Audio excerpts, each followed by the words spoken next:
Saya persilakan. Halo Coach, selamat Halo, siang. selamat siang.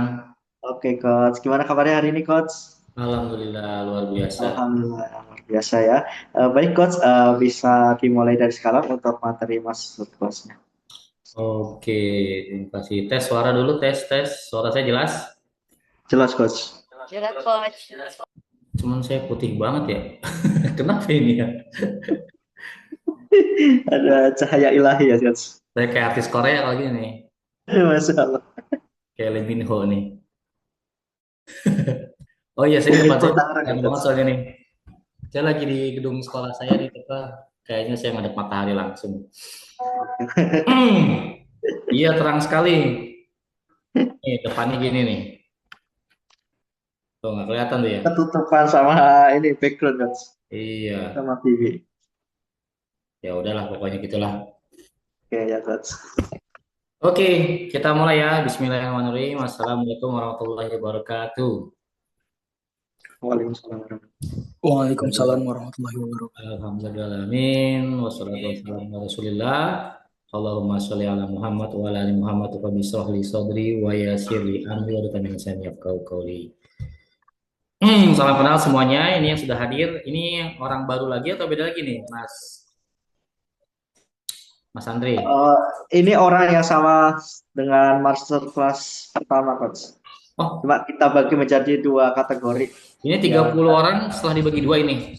iya betul. Oh, berarti kemarin harusnya 60 orang yang kemarin yang hadir ya. Ya ada sekitar 70-an lebih coach. Oke, sip. Oke, kita mulai ya. Salam kenal semuanya. Tadi satu Zoom ada yang 15 orang katanya beneran.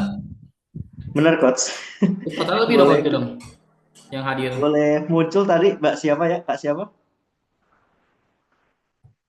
Tadi ada yang langsung 16 coach.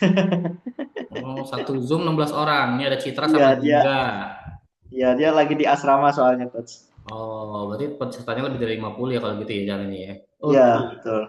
Luar biasa nih ya, semangat semangat luar biasa. Saya ketemu lagi sama saya seperti biasa. Saya itu saya pendidik ya, saya juga punya sekolahan juga, praktisi bisnis juga, dan saya mengajarkan lah, sharing. Ada namanya belajar cara belajar. Apa? Belajar cara belajar. Artinya kalau teman-teman sama-sama duduk 1 jam di sini, tapi ada yang menyerap ilmunya 10%, ada yang 30%, ada yang 50%, bahkan ada yang 80%. Kalian milih yang mana? Milih yang maksimal dong ya, benar nggak? Nah, kalau pengen maksimal, Betul. namanya belajar cara belajar. Jadi bukan hanya mendengarkan, tapi juga mencatat, ya, menghargai ilmu. Gimana cara menghargai ilmu? On cam. Kemudian hadir penuh, konsentrasi, apa? Konsentrasi, konsentrasi, ya, hadir penuh, konsentrasi, on cam, mendengarkan pertama. Yang kedua, mencatat. Yang ketiga, ikut diskusi, ya kan? Yang keempat, mengerjakan tugas. Yang kelima, jika diperlukan sharing. Ini 5 urutan nih, ya. Mendengarkan, mencatat, ikut diskusi, mengerjakan tugas, dan yang kelima sharing. Kalau teman-teman bisa sampai yang level 5, teman-teman bisa dibilang daya serapnya 80% lebih. Tapi kalau mendengarkan doang, paling 10-20%. Teman-teman sering dengar podcast nggak selama ini? Sering ya? Ingat Sering nggak sih. kalau suruh diulang? Misalnya kalian kalian dengar podcast 1 jam, bisa nggak ngulang 15 menit aja podcast kemarin yang diomongin? Bisa nggak? Mendengar podcast 1 jam nih, kemudian mendengar ulang, sharing ulang ke teman kalian materi podcast kemarin selama 15 menit, bisa nggak? Biasanya kesulitan kalau nggak dicatat, kalau nggak didiskusikan. Benar ya? Nah, sekarang ini sama nih, saya ingin sharing paling konklusinya, iya, paling cuma summary 1 kalimat atau 1 paragraf. Tapi kalau kalian mencatat, hadir penuh, menghargai ilmu on cam, insya Allah bisa. Nah, hari ini saya Usda, saya praktisi bisnis ya, kemarin udah saya share materi saya, mungkin kemarin lupa ya. Saya diminta untuk sharing tentang, kebuka nggak nih, apa namanya slide-nya? Coba tes-tes, buka. Belum Kak. Belum Kebuka. ada, Kak. Udah. Udah, Mana? udah keluar. Slide-nya bergerak nggak? Kalau saya klik sini, bergerak ya? Iya bergerak Kak. Oke, sip, aman. Jadi saya diminta share untuk tentang bagaimana dari ide diubah menjadi sebuah plan. Teman-teman tahu bedanya impian sama impian, perencanaan sama target. Bedanya apa? Ada yang tahu? Mas Huszaifah mungkin tahu. Mbak Jingga. Bedanya impian, perencanaan sama target. Halo? Oke, izin menjawab ya. Ya, Ya, kalau dari saya perbedaan antara impian, perencanaan dan target itu adalah kalau impian eh, adalah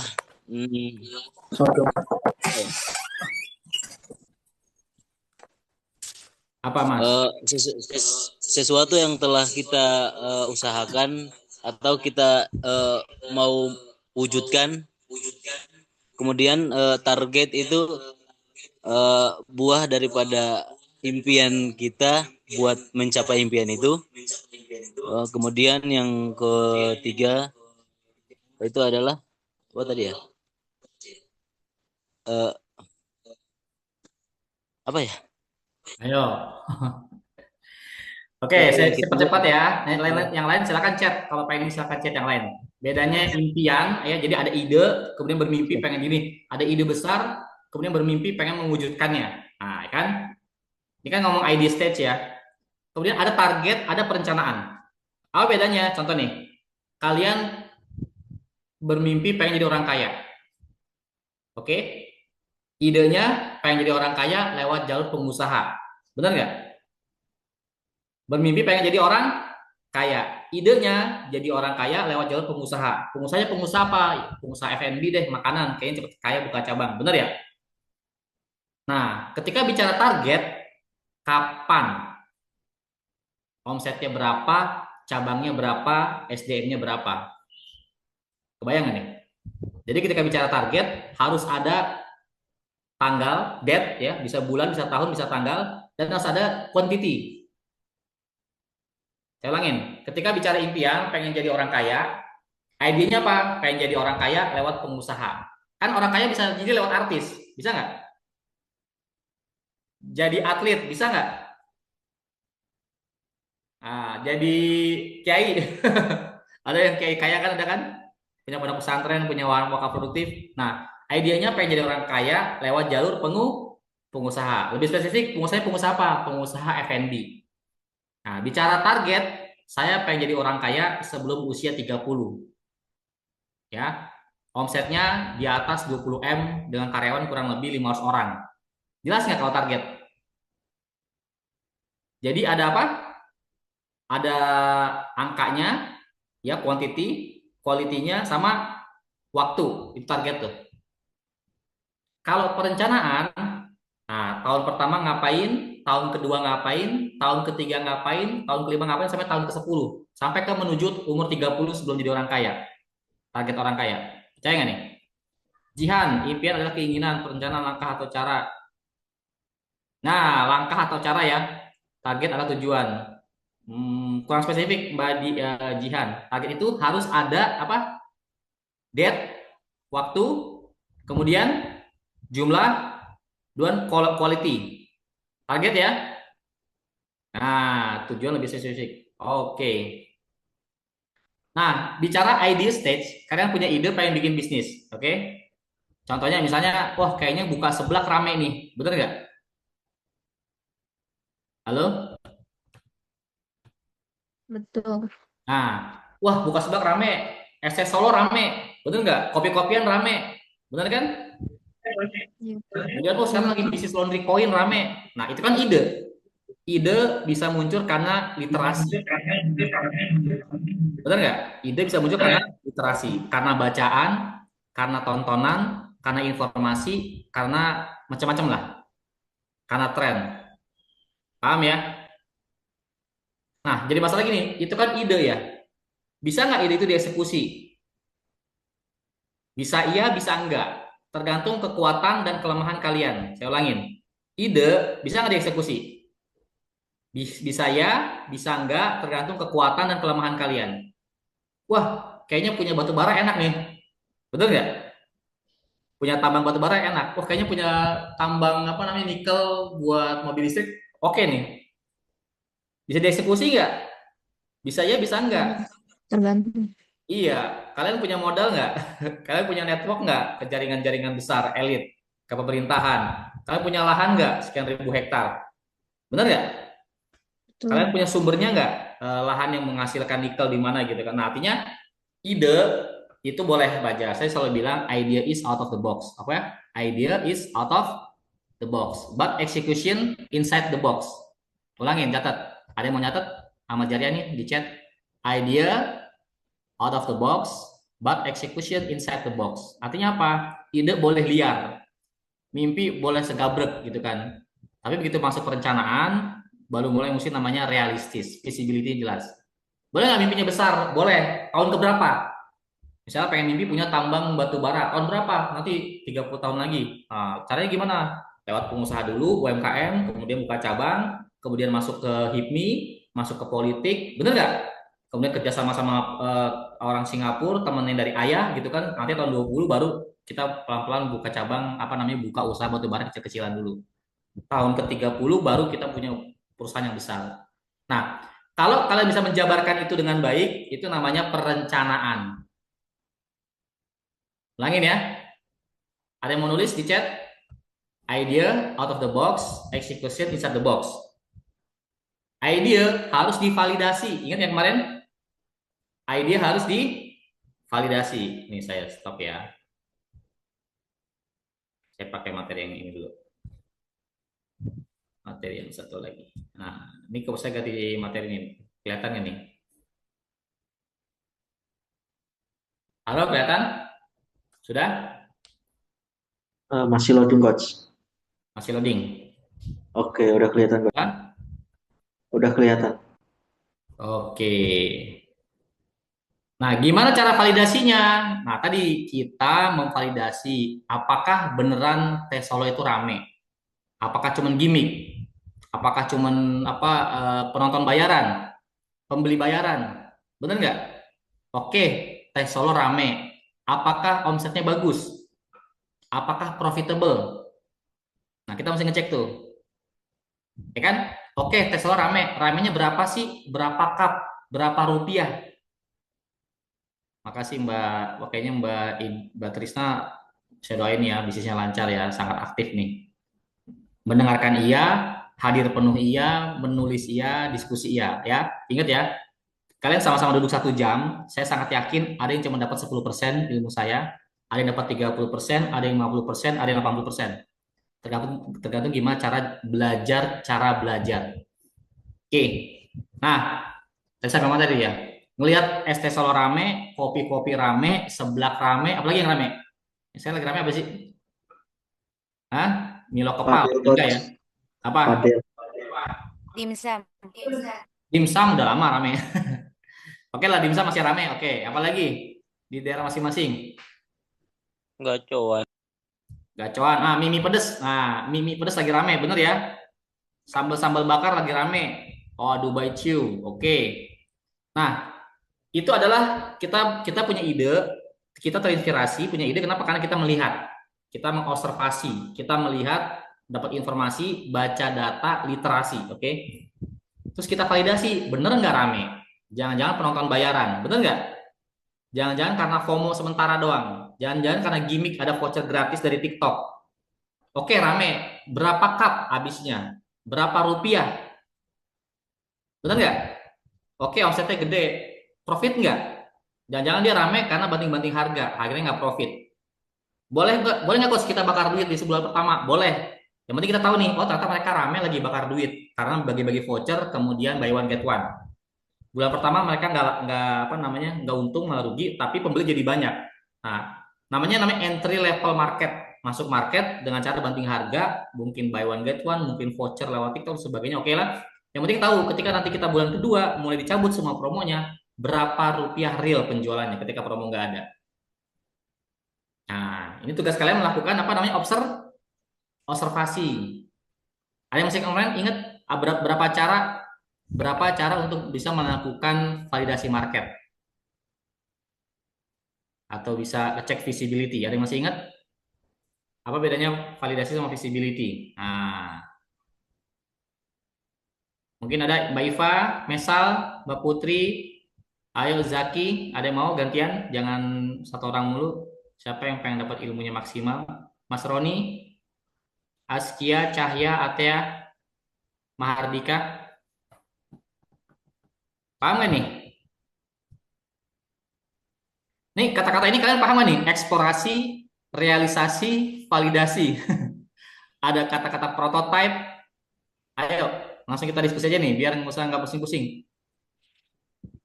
Ada ide buka dimsum, buka seblak, bener nggak? Belum ada ide juga, Mardika. Boleh di chat dong, kalian idenya apa aja? Coba di sini, coba biasa jadi contoh. Tolong di chat masing-masing orang kira-kira ide bisnisnya apa. Coba silakan tulis. Ayo, misalnya Jihan, Dubai Chiu, Tasikmalaya, gitu ya. Kemudian Putra Nugraha, nah, misalnya barbershop, Majalengka. Coba siapa yang tahu? Lumpia Beef di mana? Nah, nama kota atau kabupatennya. Hidroponik di mana? Ayo, daerahnya. Cilok bambu sambal di mana? Biar kita kebayang nih. Apakah di Banabon, Lumpia Beef Jakarta Timur, oke. Toko Kelontong, Frozen Food Bekasi, Sneak Peek-nyes di Jawa, oh Jawa gede mas. Siapa ini? Mika. Coffee Shop Sleman Jogja, oke. Deket banyak kampus ya. Tour Heritage Run, widih. Ini di mana nih? Keren. Coffee Healthy Touch daerah Kabupaten Kutai Kartanegara. Jus buah. Wis Jayapura. Wah, di Jayapura nih, Masya Allah. Oke. Ini semuanya ID stage ya. Akrilik di Depok, barang handmade. Sip. Mustafa Tangerang. Mustafa tuh ini ya, kentang ya, bener ya? Minuman botol, maca, roasted milk tea Bandung. Masya Allah, ini udah luar biasa nih idenya. Idenya nggak standar ya. Biasanya kalau sama emak-emak di atas 35 tahun, keripik, keripik, keripik, keripik, keripik. Cireng kuah creamy, chili oil Jakarta. Oke, sip. Oke, ini di depan kalian nih ada tiga istilah dalam apa namanya memvalidasi ide, bikin bisnis. Kok saya nggak bisa ditutup ya. Ada namanya eksplorasi, realisasi, validasi. Nah, kalau kalian tahap eksplorasi, kalian bisa pilihannya observasi, wawancara, atau survei. Nomor satu nih ya, apa? Eksplorasi, wawancara. Kemarin ingat nggak? Ada stafnya. Ada wawancara, observasi, wawancara, survei. Kalau mau tambah lagi, FGD, sama pakai data sekunder. Apa itu data sekunder? Melihat tren di online, ngebaca data di online, ngebaca Google Analytics, Facebook Trend, dan sebagainya. Benar ya? Nah, karena kalian bisnisnya UMKM dan kalian localize hanya di satu kelurahan kecamatan, mendingan lakukan namanya observasi dan wawancara. Masih ingat apa bedanya observasi sama wawancara? Masih ingat nggak? Ayo, belajar yuk, kita diskusi. Apa bedanya observasi sama wawancara? Sama survei, tiga. Apa bedanya observasi, wawancara, dan survei? Ini tahap satu nih, eksplorasi nih.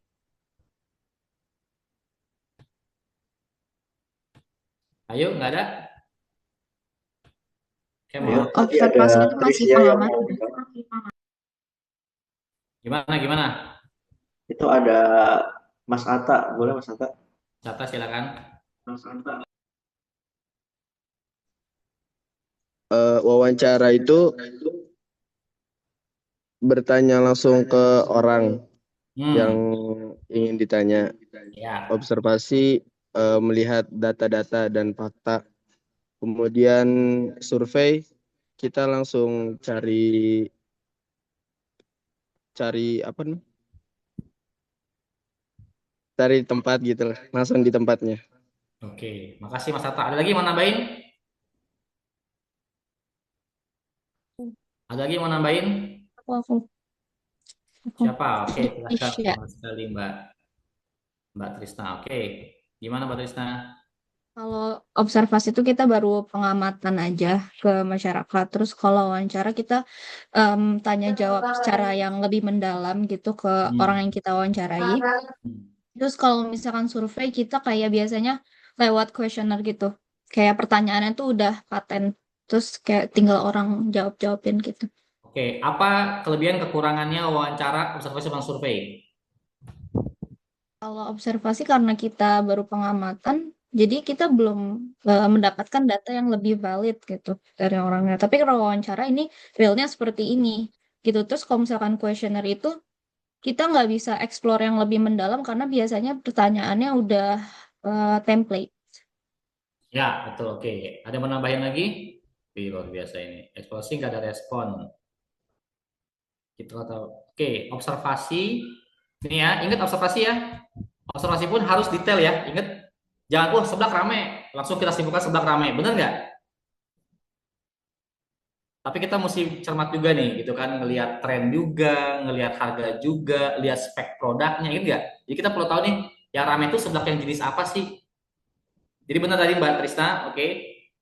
Observasi itu hanya pengamatan. Tapi kalau pengamatannya jeli, insya Allah punya banyak data juga Mbak Trisna. Kalau pengamatannya jeli, bisa punya banyak data. Ya, kita ngelihat rame, oh yang rame itu ternyata orang beli seblak yang pedas yang level 3. Benar nggak? Oh yang rame itu yang toppingnya begini, yang porsinya segini. Benar nggak? Jadi ada, ingat nggak? Ada jenis, ada tipe, ada spesifikasi, ada harga yang diamatin. Yang kedua, kita bisa ngamatin nih. Oh yang beli ternyata seblak itu kebanyakan yang pakai motor remaja sampai dewasa muda. Motornya itu rata-rata motor Mio, Beat, dan di bawahnya. Jarang yang pakai NMAX yang beli seblak. Oh berarti kelasnya kelas C bawah. Paham nggak ekonominya? Oh yang beli kebanyakan anak sekolah sama mahasiswa. Itu observasi Mbak. Jadi kalau kita ngelihatnya tajam, kita punya banyak data. Ya, ngelihat usianya, jenis kendaraan yang dipakai, kelas ekonominya, bener nggak? Barang yang dibeli, yang harga berapa, yang ukurannya berapa, dan sebagainya. Masih ingat observasi? Sampai ngelihat lokasi pasarnya, lokasi pesaingnya, ingat nggak? Lokasi pasar, lokasi pesaing, banyaknya pesaing. Sampai sini paham? Nah, tapi di observasi, kita nggak bisa tahu kenapa orang beli itu. Ya kan? Yang kedua, berapa sering orang beli itu. Yang ketiga, kenapa balik lagi. Yang keempat, kenapa kadang-kadang mereka sesekali ganti brand lain.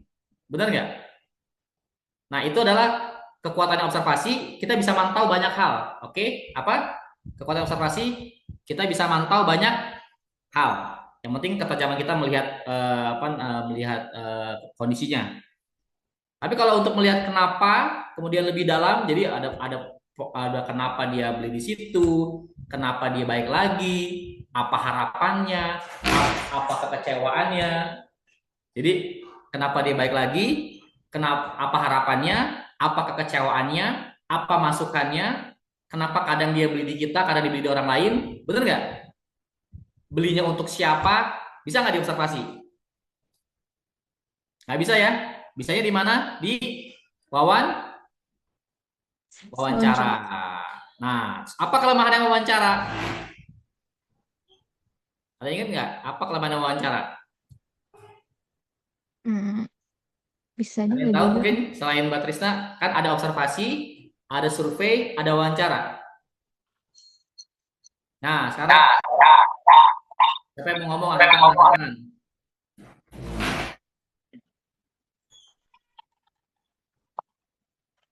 Demes. Ada yang mau ngomong? Saya coach.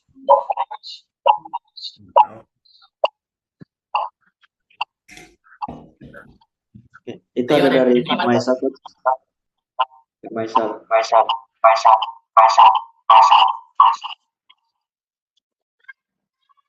Ini wawancara, kurangnya dari wawancara yaitu memakan yang lumayan lama. Ya.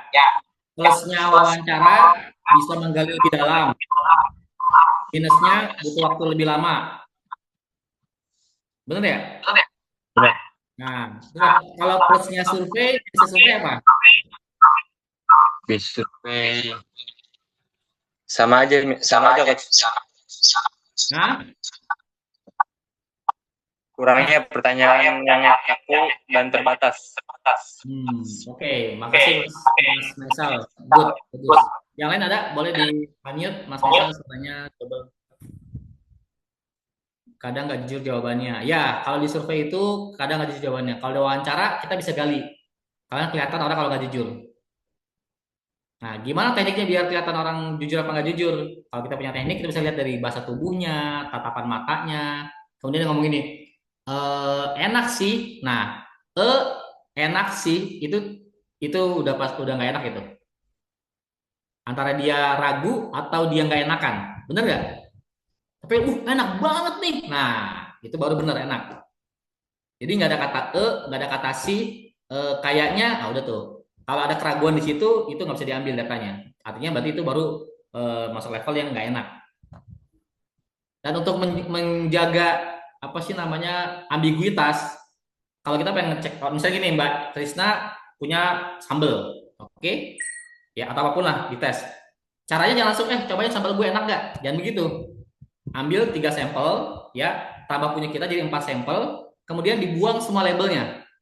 Mereka suruh nyobain sampel 1, sampel 2, sampel 3, sampel 4. Terus tanya mana yang paling enak, apa kelebihan kekurangannya. Jadi dia tuh nggak bisa dia nggak tahu punya kita yang mana. Soalnya kalau kita bilang gini nih, cobain sambal kita, jatuhnya apa? Karena nggak enak, reviewnya suka ambigu, reviewnya suka abu-abu, bener nggak? Nah, jadi caranya supaya kita clear kalau punya makanan, beli sampel kompetitor 3 yang lain. Oke? 3 sampai 4 lah ya. Dijajarin, labelnya dicabut, disuruh tes. Nih, dari 5 ini mana yang paling lo suka? Nah, kalau 10 orang bilang punya kita yang paling enak, berarti fix untuk rasa enak. Ya, kalau misalnya 10 orang nih yang kita survei, ternyata setengahnya lebih tuh milih produk kita, berarti fix punya kita itu enak. Terus gini coach, gimana kalau produk kita kemudian scoringnya cuma 3? Pertanyaan saya gini, apakah yang jualan itu selalu yang paling enak yang menang? Ayo, teman-teman setuju nggak? Apakah yang menang itu selalu yang makanan yang paling enak? Tidak. Enggak, ya. Ada banyak faktor lain ya. Selain rasa apa? Pelayanan, kecepatan, ketersediaan, kehadiran, branding yang kuat, lokasi, benar nggak? Campaign marketing, dan masih banyak lagi. Jadi kalau teman-teman punya scoring di bawah 5, berarti teman-teman harus kuatnya di marketing, kuatnya di lokasi, kuatnya di macam-macam. Artinya effortnya masih luar biasa. Oke? Nah, nggak perlu harus sempurna produk tuh gini. Nggak perlu harus sempurna, karena semua produk ada segmennya, setiap segmen ada pro. Ingat nggak? Ayo, tolong dicat lagi, terus dicat dong, ya. Setiap produk ada segmennya, setiap segmen ada produknya. Kalau produk kita dibilang keras, jangan langsung down dulu, karena roti keras itu ada segmennya. Siapa orang Eropa suka roti keras? Benar nggak? Kalau produk kita asam manis, jangan ini dulu, karena ada segmennya. Orang Jawa ya suka asam manis ya. Kalau yang pedas nyelekit, ada tuh orang Aceh sama orang Padang. Makasih Mbak Mardika, Mas Mardika. Setiap produk ada segmennya, setiap segmen ada produknya. Ingat kasus air putih ya, Fit sama Aqua, masih ingat? Kalau ingat, angguk-anggukin coba. Masih ingat nggak? Kalau ingat coba angguk-anggukin badan. Masih ingat? Mbak Irfa ingat Aqua sama Fit? Sama-sama air, tapi ada segmennya masing-masing. Mbak Irfa ingat nggak? Mbak Maisal ingat? Oke, alhamdulillah. Ya. Jadi produk kita misalnya kurang pedas, kurang manis, kurang lembut, kurang gurih, kurang banyak, kurang apa lagi? Tenang, semua ada segmennya. Yang penting kita tahu siapa segmen kita. Ada nggak orang yang jual makanan nggak banyak tapi ramai pembelinya? Ada hotel-hotel bintang 5 kan makanannya banyak nggak? Misalnya croissant, lafang gitu, ya kan? Kecil-kecil, mahal, viral, ramai. Karena orang-orang di level itu nggak butuh banyak, butuhnya apa? Kualitas dan sebagainya ya. Nah ini di layar silakan dilihat nih. Ini beberapa pertanyaan yang perlu kalian eksplorasi nih. Ya, siapa mereka, apa kebutuhan mereka, kenapa mereka beli. Nah, ini bisa dilakukan oleh wawancara. Kalian diminta untuk wawancara 10 orang minimal ya. Jadi bukan bukan maksimal, minimal. Minimal 10 orang. Saya kasih 5 pertanyaan kunci. Ya, silakan tulis nih. Tapi ini 5 pertanyaan kunci itu juga minimal. Kalau bisa lebih dari 5 ini. Pertama, dari mana mereka tahu produk kita? Itu penting tuh. Yang kedua, kenapa mereka beli produk kita? Nah,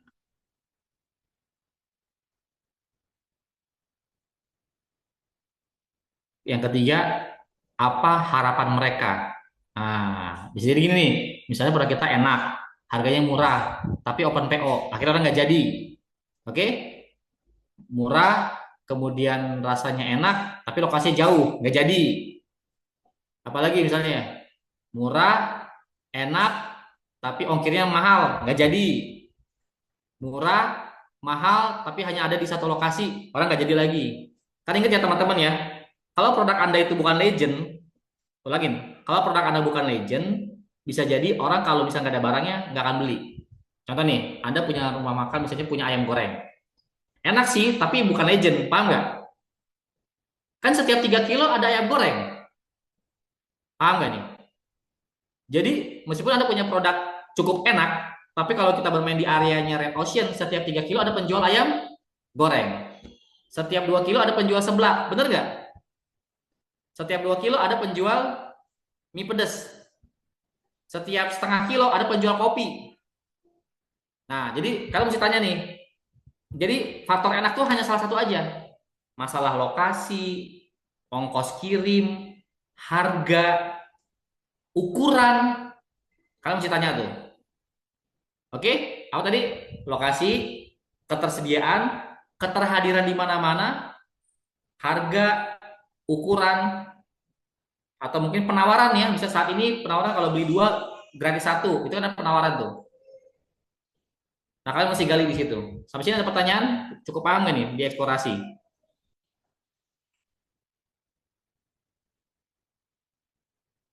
Halo, cukup paham? Ada yang mau nanya sampai sini?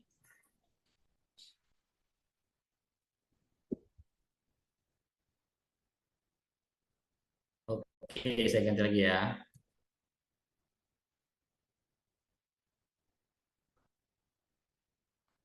Udah kebuka nih slide yang baik lagi ke sini. Udah coach, udah coach.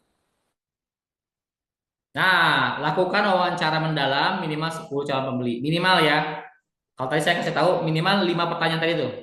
Ya. Dari mana mereka tahu produk ini? Misalnya, "Pas tapi kan produk kita belum launching." Ya udah. Dari mana Anda tahu dalgona? Dari mana Anda tahu misalnya soal mie pedas? Atau apa ketertarikan Anda soal mie pedas? Nah, itu pertanyaan pertama tuh. Yang kedua, kenapa Anda mau beli produk kita?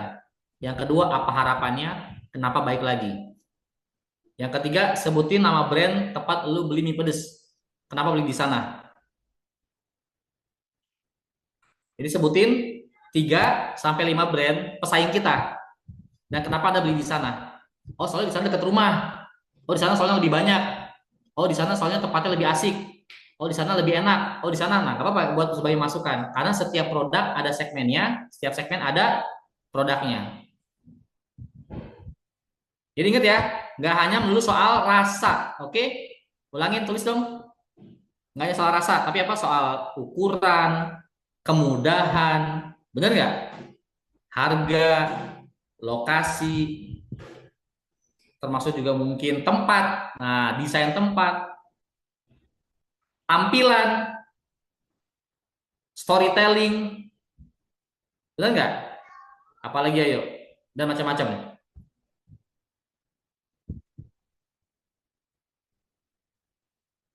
Nah, yang tahap kedua realisasi.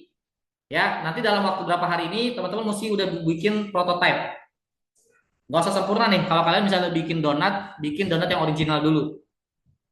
Yang topping nggak usah aneh-aneh. Kalau kalian jual kopi, bikin kopi sederhana. Satu macam misalnya kopi gula aren. Nggak usah langsung 5 jenis kopi atau 10 jenis kopi. Itu namanya prototype. Ya, bahasa kerennya MPV, Minimum Valuable Product. Nah, tes launching atau soft launching yang original, apakah orang terima apa enggak? Berapa orang yang beli? Jadi gini ya, ingat ya, kalau kalian survei ke 20 orang nih atau 50 orang, cobain dong kue gue nih, buatan buatan nyokap gue atau buatan istri gue. Cobain nih ke 20 orang. Terus bilang, enak nggak? Enak, enak. Itu betul atau salah? Itu baru kulit. Kalau saya tanya, kalau enak, apanya yang enak? Kan gulanya kah, teksturnya kah, angetnya kah, toppingnya kah, ukurannya kah, atau apanya? Jadi digali, enak tuh apanya? Nah, yang kedua, kalau gue jual harga segini, ukuran segini, mau beli nggak lo? Jadi pertanyaan apa? Nanyain soal kualitas enak apa nggak enak. Yang kedua apa? Kenapa? Nah, kenapa enaknya? Yang ketiga, kalau saya jual, makasih Mbak siapa nih? Oh, Tim Warsman ya. Bukan soal rasa, tapi soal ukuran, kemudahan, harga, lokasi, desain, tempat, tapi udah masih banyak lainnya. Nah, setelah mereka bilang enak, balik lagi ke cerita tadi ya. Tanya, kalau saya ini jual 20.000, dapat 4, lo mau beli nggak? Boleh sih, berarti nggak mau. Paham nggak? Kalau dia nya kepanjangan berarti nggak mau. Adapun dia beli, pasti kadang nggak enak sama kamu. Cari yang, 4 biji 20.000, mau dah gue beli dah. Nah, berarti clear tuh. Jawabannya adalah clear. Nggak pakai ragu, nggak pakai sih, nggak pakai oke deh. Nah, pakai deh, nggak pakai. Dari 20, 100% bilang enak. Benar kan? Kemungkinan biasanya setengahnya tuh yang ragu mau beli apa enggak. Yang jadi beli cuma 7. Nah, 7 itulah segmen Anda. Apa? Yang jadi beli itulah ada segmen Anda. Langsung Anda wawancara tuh. Usia lu berapa? Kerja lu di mana? Ya kan? Kemudian kalau bisa kalau belanja lu berapa habis? Bisa kalau minuman lu habis berapa sih sebulan? Nah, tanya tuh. Kalau sebulan lu berapa kali beli minuman? Oh, gue 4 kali. Ya harga berapa?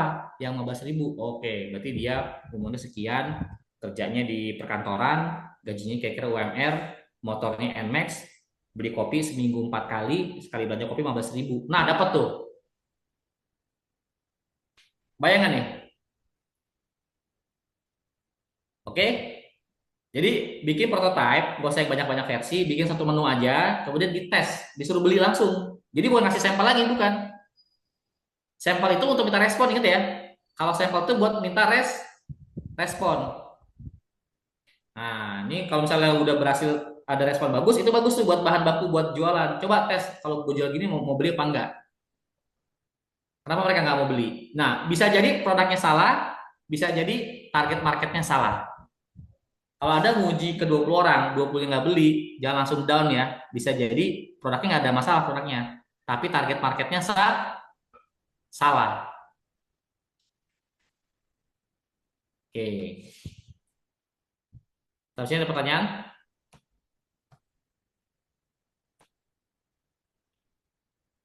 Halo? Udah paham semua nih? Kalau paham semua, alhamdulillah berarti ditutup. Ayo teman-teman yang mau bertanya nih, boleh langsung open mic aja ya. Oke, karena Atau siapa yang udah pernah wawancara? Silakan. Kalau mau siapa yang pernah wawancara, ayo kasih cerita ke kita. Saya mau tanya, Coach. Ya.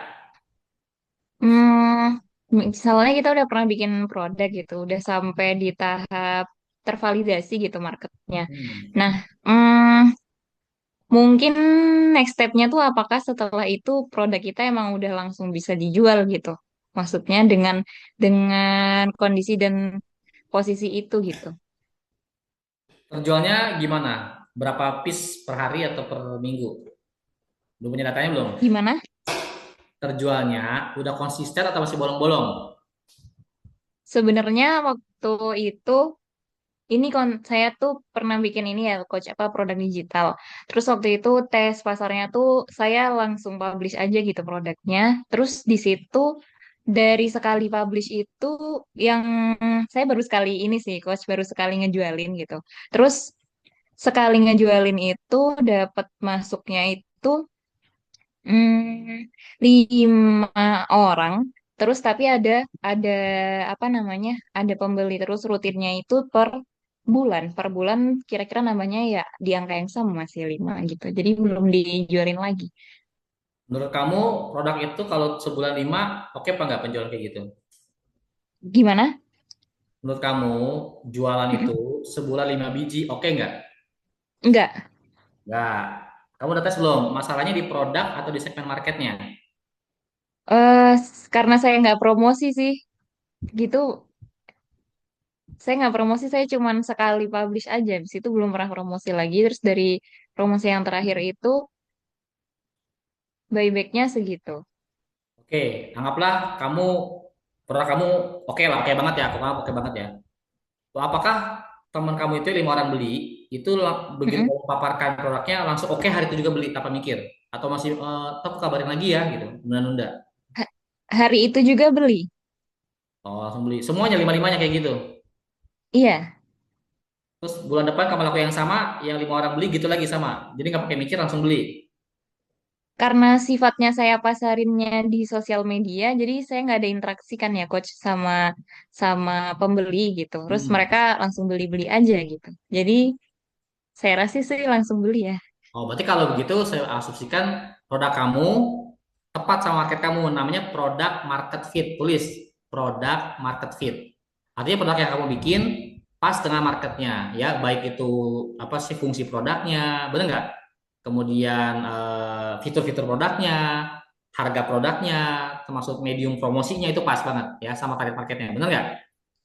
Nah, tinggal kamu tanya nih, kenapa kamu beli? Hmm. Ya kan kamu beli buat apa? Gitu loh. Oke, terus kamu pernah beli produk yang sama nggak kayak begini? Kamu dapat info dari mana soal produk kayak begini? Nah, kalau kamu dapat itu Bu, 5 pertanyaan tadi minimal, kamu, oh ternyata orang itu butuh kayak begini, cuman gua aja belum promosi. Nah, kalau itu udah selesai Bu. Jadi Bu Iva kalau udah bener itu jawabannya jujur ya, selesai, Bu Iva tinggal marketing udah.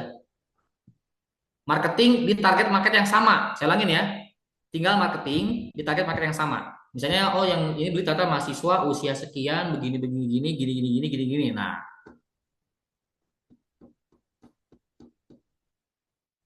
oke, ingat Ya. ya kemarin ya. Jadi ada 10 pertanyaan nih. Usianya, bener nggak?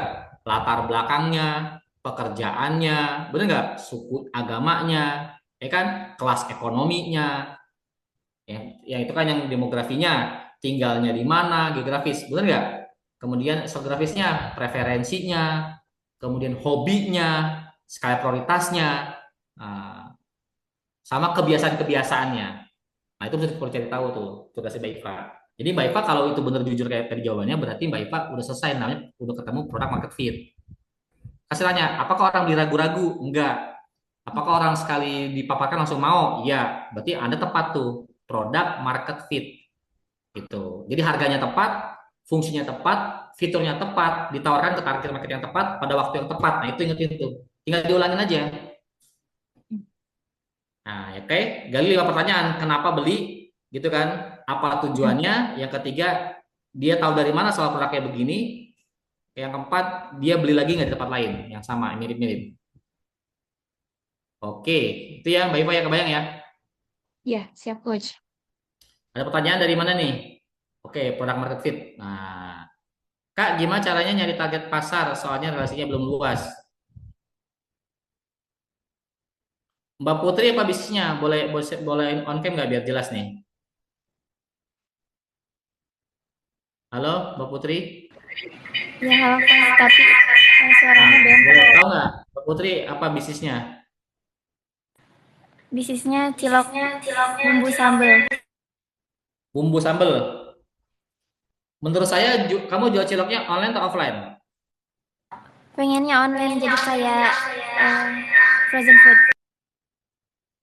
Frozen food. Maunya online. Mbak Putri punya kemampuan online. Baik itu bikin konten maupun ngiklan ataupun live ataupun apa?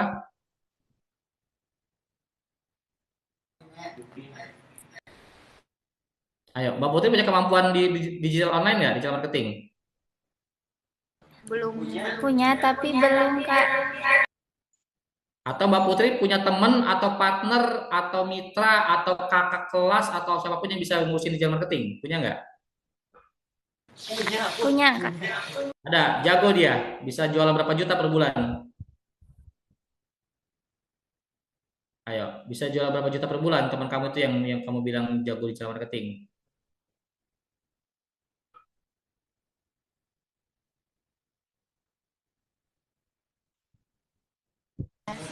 Ada, tapi kita belum tahu, Kak.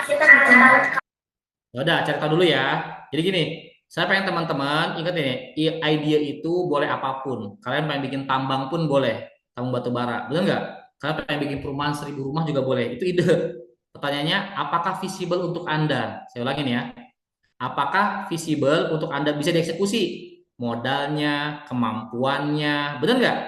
Aksesnya, infrastrukturnya. Apa tuh infrastruktur? Baik dia misalnya punya punya garasi, punya ruko atau punya lapak, benar nggak? Kemudian punya freezer, punya WhatsApp, punya sosial media itu infrastruktur namanya. Kemudian dieksekusi. Nah, jadi gini, pengertian relasi Mbak Putri, kalau Anda nggak punya relasi gimana-gimana, boleh mulai dari offline buka dulu di pinggir jalan atau titip jual sama orang. Artinya, sambil tes market, kita gunakan relasi orang. Jadi nggak perlu relasi kita sendiri, ya. Bisa relasi keluarga, teman ke teman, ya kan? Keluarganya teman, temannya keluarga, bisa nitip jual ke toko lain, ya. Atau teman kampus nih, kamu kan lagi di kampus ya, di pondok ya, bener ya. Nah, kalau Mbak Putri lagi di kampus atau di pondok, nggak bisa kemana-mana, Mbak Putri, saran saya jual produk yang di circle 1 Mbak Putri. Ulangin, apa? Jual produk di circle 1 Putri. Oh, anak pondok butuhnya apa sih anak pondok? Oh, butuhnya misalnya minuman. Oh, butuhnya misalnya sabun-sabun. Oh, ATK. Oh, butuhnya jilbab yang harga 30-40 ribu. Nah, itu lebih mudah Mbak Putri ketimbang bikin sesuatu yang kamu di pondok, kamu pengen bikin frozen untuk emak-emak. Kejauhan nggak? Visible nggak? Terukur nggak? Nggak kan? Nanti itu akan susah. Ya, akan menyusahkan. Jadi saran saya, ide boleh macam-macam, tapi kita cek nih, visible nggak buat kita? Apa alat ukurnya visible? Ada yang mau nulis visible? Ayo tulis yuk, visible yuk. Terukur. Nah, bisa kita eksekusi nggak? Tolong tulisin dong. Terukur, bisa dieksekusi. Nah, misalnya kemampuan modalnya, infrastrukturnya, peralatannya, kemampuannya, ya kan, aksesnya, ya kan, sama SDM-nya. Silakan tulis tuh, visible. Makasih Mbak Iva. Nah, kalau Mbak Putri cuma bisa bikin cilok frozen, bisa dieksekusi nggak di pondok atau di kampus? Siapa sih anak mahasiswa pengen beli cilok frozen? Kayaknya nggak ada. Remaja maunya disajiin, bener nggak? Di serve. Jadi Mbak Putri ubah nih bisnisnya, jadi menyajikan frozen jadi, menyajikan cilok jadi di pondok, kerjasama sama ibu kantin. Nah, jadi di switch ya, cara jualnya kan saya bilang, apa tadi? Kemudahannya, harganya, ya kan, cara jualnya, keterhadirannya, ketersediaannya semua diukur. Jangan, don't focus to your product, but focus to customer. Ingat, don't focus to your product, but focus ke customer. Oke, thank you. Silakan berikutnya pertanyaannya, Barania. Halo, apakah terdengar? Ya. Jadi ada 2 pertanyaan. Nah, yang pertama kan tadi kita disuruh untuk bikin prototype produk ya, untuk survei minat pembelian customer. Ya. Nah, kan karena produk saya itu custom kayak buket, terus frame yang ada emasnya, yang di mana dia itu khusus targetnya itu untuk saat ada event-event kayak wisuda atau ulang tahun kayak gitu. Nah, kalau misalkan saya bikin contoh produknya, sedangkan sepertinya di waktu dekat-dekat ini belum ada event yang sepertinya membutuhkan gitu. Nah, kalau misalkan respon dari customernya sendiri itu ingin membeli tapi untuk acara nanti, apakah itu dianggap termasuk berhasil mencapai target atau tidak? Betul. Kalau dia Mbak tawarkan langsung respon bagus, wah Mbak aku mau Mbak, aku sudah 3 bulan lagi. Open PO boleh deh DP dulu 10%. Atau kalau enggak, ya aku jadi beli deh, tapi aku nanti pas bulan depan aku hubungin Mbak. Nggak apa-apa, itu namanya respon bagus. Yang penting nggak pakai saya pikir lagi deh Mbak, nanti saya kapan 3 bulan lagi. Nah itu nggak jadi itu pasti. Itu bukan respon yang bagus, itu negatif namanya. Kalau dia, Mbak, saya mau Mbak ya 3 bulan lagi Mbak ya. Ini pakai DP dulu apa enggak? Nah itu udah jelas tuh. Tanpa pakai DP pun itu udah respon positif namanya respon pasar. Berarti namanya product market fit antara ukuran, kualitas, jenis, fungsional, fitur, harga, cara jual, ongkir semuanya fit sama market. Paham ya? Udah itu aja Mbak Nia cukup jawabannya paham? Ya, paham. Ada satu lagi boleh? Ya boleh silakan. Eh, kan tadi juga ada pertanyaan terkait, misalkan contoh kita menanyakan kepada narasumber terkait, misalkan ada 3 pesaing kita, terus kenapa mereka mau membeli dan biasanya membeli kepada pesaing kita itu. Ya. Nah, karena produk saya ini kan seperti saya jelaskan sebelumnya tidak eh, selalu dibeli secara terus-menerus dan mungkin banyak juga yang bahkan belum pernah beli gitu. Nah, itu pertanyaannya apakah akan tetap seperti itu atau memang atau boleh diganti? Kalau produk Mbak untuk single event seperti wedding atau wisuda, itu kan bisa orang hanya sekali dalam seumur hidup ya, benar ya? Kak Iya wedding sekali benar. seumur hidup, wisuda juga. Nah, Mbak bisa tanya ke pengurus BEM atau pengurus dekanat. Kan mereka yang lebih atau event IO para wisudawan, IO para wedding, benar nggak? Tanya, biasanya mereka belinya kayak gimana sih, bucket yang gimana, yang harga berapa, yang tipe apa, di waktu kapan, bener nggak? Ini Barania ganti target subjek narasumbernya supaya Mbak tahu polanya berulang. Tanya ke IO-nya, bener nggak? Ke BEM-nya atau ke kampusnya atau ke penyelenggara gedung. Nah, penyelenggara gedung tanya tuh, oh Mbak, selama ini Mbak yang rajin buka stand di sini namanya bucket ini Mbak, dia jualnya di 300.000 misalnya gitu kan. Jadi ada dua tipe, yang untuk keluarga sama yang untuk personal buat pasangan. Yang pasangan harga sekian, nah itu kamu wawancara mereka supaya dapat respon yang berulang, yang biasa orang lihat polanya gitu loh. Oke, Mbak Nania? Ya, tapi kan kalau misalkan kayak gitu dia eh, targetnya berubah ya menjadi kelompok bukan individu. Sedangkan kalau target saya sendiri itu lebih ke individu. Nah, itu gimana? Kan ngobrolnya sama si pemilik gedung. Dia kan udah ngeliat bertahun-tahun ngeliat pola kayak gitu. Oh, berarti itu hanya untuk pembelajaran kita untuk nanti mencapai target individunya bukan kelompoknya begitu ya? Iya, karena gini kalau Mbak nanya ke satu orang, atau orang kan biasanya kan orang kalau momen kayak wisuda, wedding itu kan emosional ya. Biasanya tuh cepat ngambil keputusan. Oh, momen tertentu nih butuh buket bunga gitu kan. Tinggal lihatnya mau beli yang 100.000 apa 200.000, 300.000, benar nggak? Tapi kan orang itu nggak berulang, orang yang sama, paham nggak? Nah, yang bisa Iya, lihat pola itu kan siapa yang pemilik gedung sama pemilik IO yang bisa lihat polanya. Yang harga berapa yang laku gitu kan. oh, iya baik.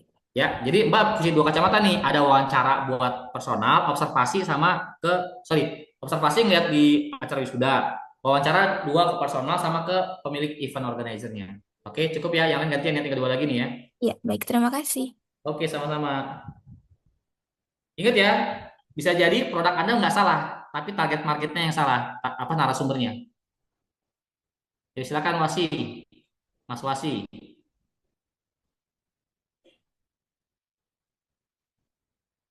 Halo. Baik. Assalamualaikum warahmatullahi wabarakatuh. Waalaikumsalam warahmatullahi wabarakatuh. Saya mau tanya, untuk kan kita udah bikin ide stage. Ya.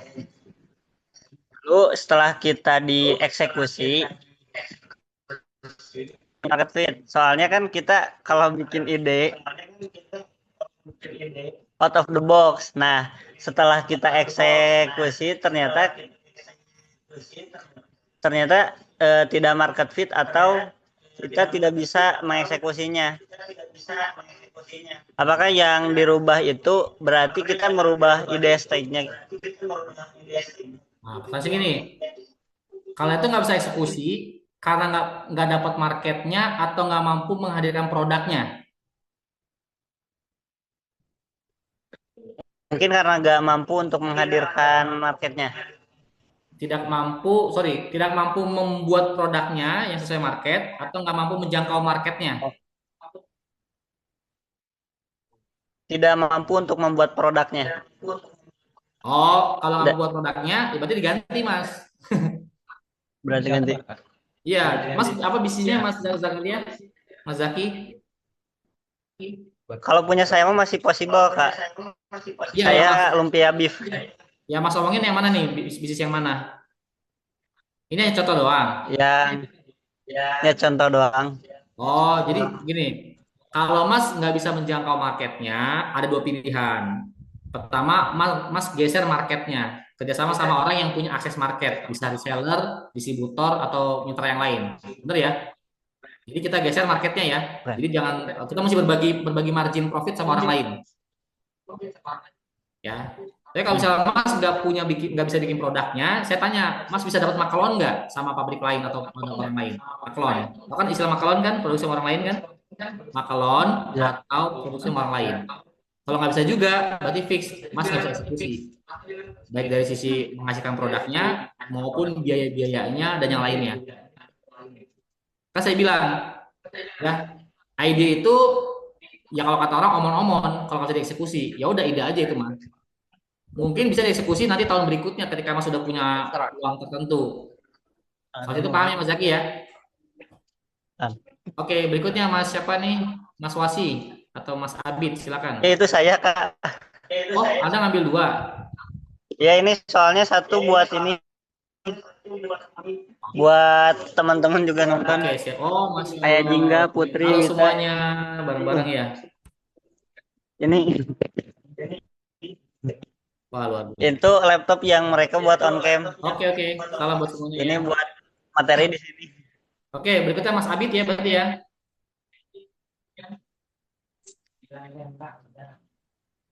Ini Makasih Mas Albani atas tulisannya visibility itu harus sesuai dengan kekuatan kita. Oke. Itu ya. Oke, Mas Abid silakan. Nih baca ya di chat ada Mas Albani tulis bagus nih. Silakan Mas Abid silakan. Oke, Assalamualaikum Coach. Tadi Salam. produk. Ini kan kalau kita nih ada produk nih kan rencana produk. Produknya itu kopi lah. Karena ada target marketnya. Marketnya itu udah jelas, udah ada. Tapi sayangnya marketnya ini pengunjungnya ini sama-sama. Karena kopi shop 1 pengunjungnya sama, kopi shop 2 pengunjungnya pun sama. Nah, bagaimana kita bisa menang dari kompetitor itu, bisa mengambil market mereka? Itu bagaimana, Coach?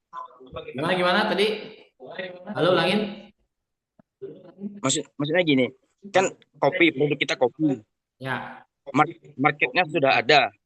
Tapi sayangnya marketnya itu setiap kompetitor itu sama. Pelanggannya itu sama. Kopi shop 1 sama, kopi shop 2 sama, pelanggannya itu saja.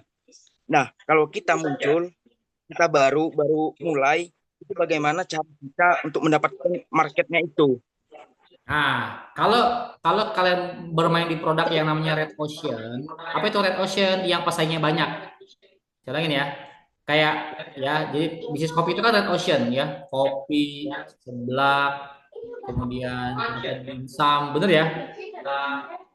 Itu adalah jenis-jenis bisnis yang pesaingnya banyak. Nah, itu biasanya market size-nya besar, ukuran marketnya besar. Misalnya satu kelurahan atau satu kecamatan ada 5.000 orang suka minum kopi, benar nggak? Nah, karena 5.000 orang ini nggak keserap sama satu brand. 5.000 orang di kelurahan tersebut ya atau kecamatan itu nggak keserap sama satu brand, makanya hadirlah 10 brand. Jadi 5.000 orang ini kadang nyobain brand A, brand B, brand C, tidak ada loyalitas di situ. Sah nggak? Sah saja, ya. Karena boleh nggak Mas Albit besok beli kenangan, besok beli, sah nggak? Aja kan?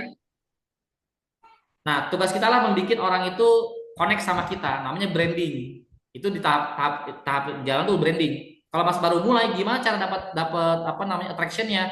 Mas mesti bikin sesuatu yang unik, ya, baik itu rasanya, tampilannya, bootnya, seragamnya, kontennya, cara jualnya, cara kontennya, jinglenya. Silakan Mas pilih yang paling Mas kuasain. Jadi Mas mesti attract. Karena kopi itu bisa dibilang sih mirip-mirip Mas. Kecuali yang mungkin yang extraordinary lah, kopi kopi Aceh atau kopi Eropa yang mahal itu namanya punya segmentasi Unik ya, bener ya, punya segmentasi khusus.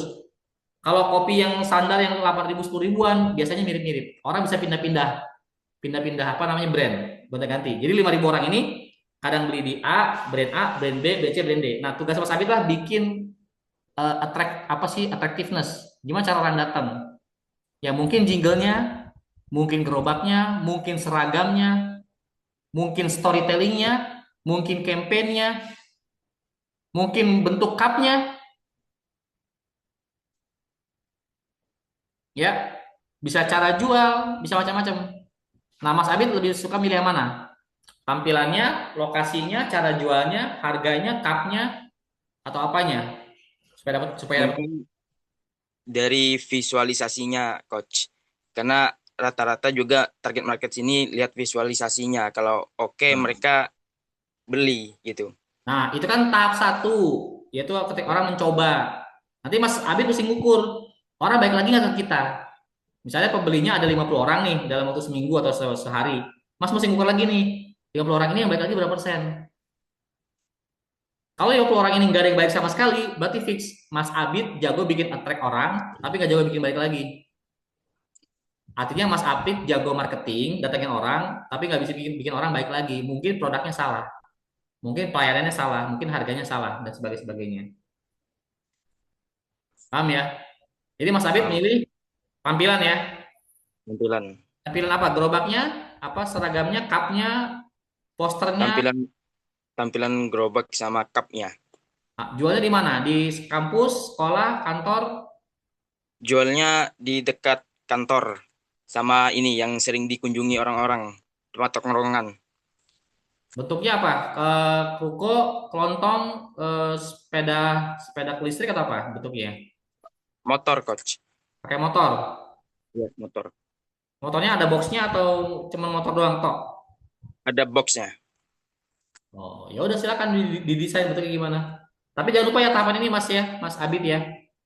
Mas Abid mesti survei 10 orang nih. Kenapa dia milih kopi kita? Kenapa dia pastinya baik lagi? Dari mana dia tahu kopi kita? Jadi gini Mas Abid nih. Mas buka kopi di depan kantor nih. Stay, diem.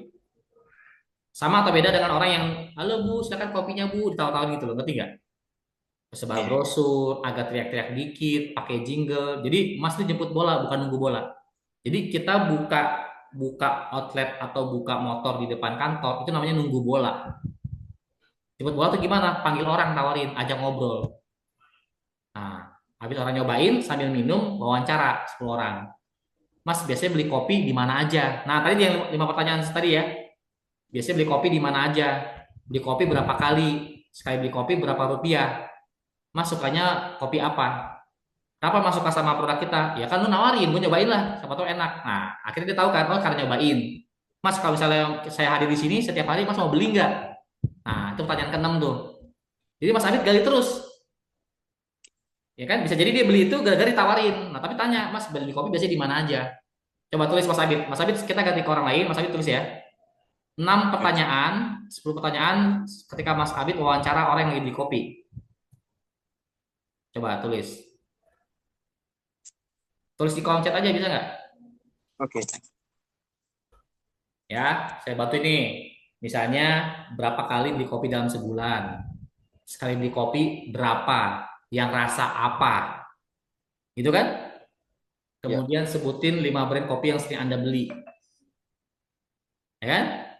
Yang ketiga, keempat, kenapa Anda beli kopi saya?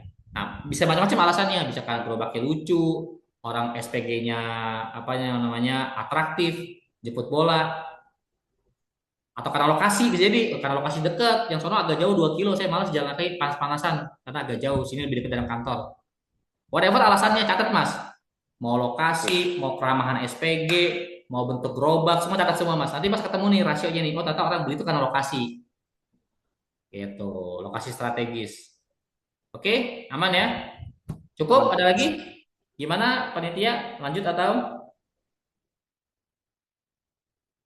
Ini ya. Eksplorasi, realisasi, validasi. Kalian harus bikin prototipe ya, coba uji coba jualan dulu ya. Nanti lihat di validasi respon pasarnya. Permisi coach, boleh Ya, tanya coach? siapa ini? Kok nggak ada nama orang ini? On cam nggak?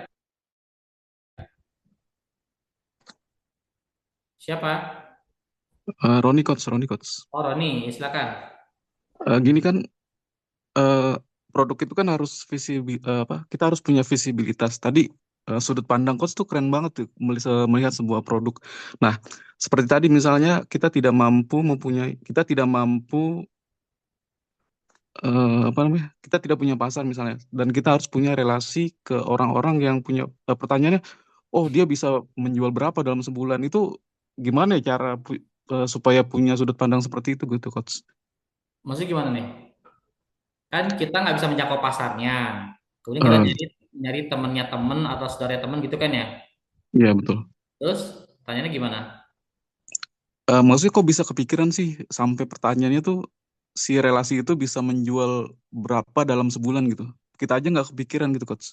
Ya kan saya bisnis 20 tahun, Mas. Jadi saya tuh bisnis 20 tahun, Mas. Dan itu bisnisnya nggak hanya satu. Ya, ada beberapa lah, banyak lah. Jadi setiap pengen launching produk, kita lakuin itu, Mas. Sampai kalau Mas pengen gini, misalnya Mas pengen tahu nih bakso rame karena apa, kemudian kapan lakunya, berapa cup lakunya, omsetnya berapa, bisa Mas saya lakuin. Saya sering lakuin itu kalau datang pura-pura jadi pembeli, ngajak ngobrol, nanya-nanya jangan nanya omset. Wah Mas, alhamdulillah rame nih baksonya ya. Iya alhamdulillah Mas. Oh, kalau ini berapa mangkok Mas? Nah, nanya berapa mangkok? Ya, lumayan Mas, sehari 200 mangkok. Wih, 200 mangkok. Yang paling laku yang mana Mas? Gitu kan. Yang urat apa yang telur apa yang gimana? Yang paling laku yang ini Mak, yang 20 ribuan. Oh, tuh. Masuk tuh omset tuh, 20 ribu kali 200. Tapi itu nggak cukup. Mas, ini emang setiap hari sampai kayak gini Mas? Oh enggak, ini cuma pas 1 minggu aja. Kalau hari biasa 100 mangkok, catet gitu kan. Mas berapa tahun sini Mas? Udah 2 tahun. Oke, biasanya beli orang mana Mas? Biasanya orang kantor yang lewat sini. Jadi ajak ngobrol terus Mas. Nah, dengan gitu kita dapat insight tuh dari kompetitor. Paham nggak Mas Roni? Paham, coach, paham. Jadi kita bisa dapat insight dari narasumber kita, calon market. Saya ulang ini ya. Kita bisa dapat insight bukan gini, kalau wawancara ke calon market. Tapi ada insight pengetahuan, bisa dapat dari kompetitor, benar nggak? Bisa dari reseller. Misalnya dia jadi reseller produk orang, ngejualin produk apa orang lain, tanya, udah berapa jualan gitu kan? Susahnya apa? Kemudian suka dukanya apa? Berapa kali penjualannya? Yang paling laku yang mana? Itu namanya insight, Mas.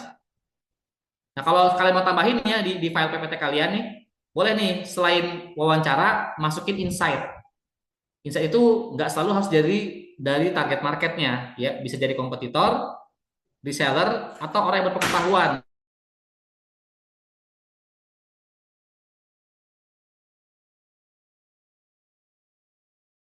Saya jawab gitu kan, itu namanya insight namanya.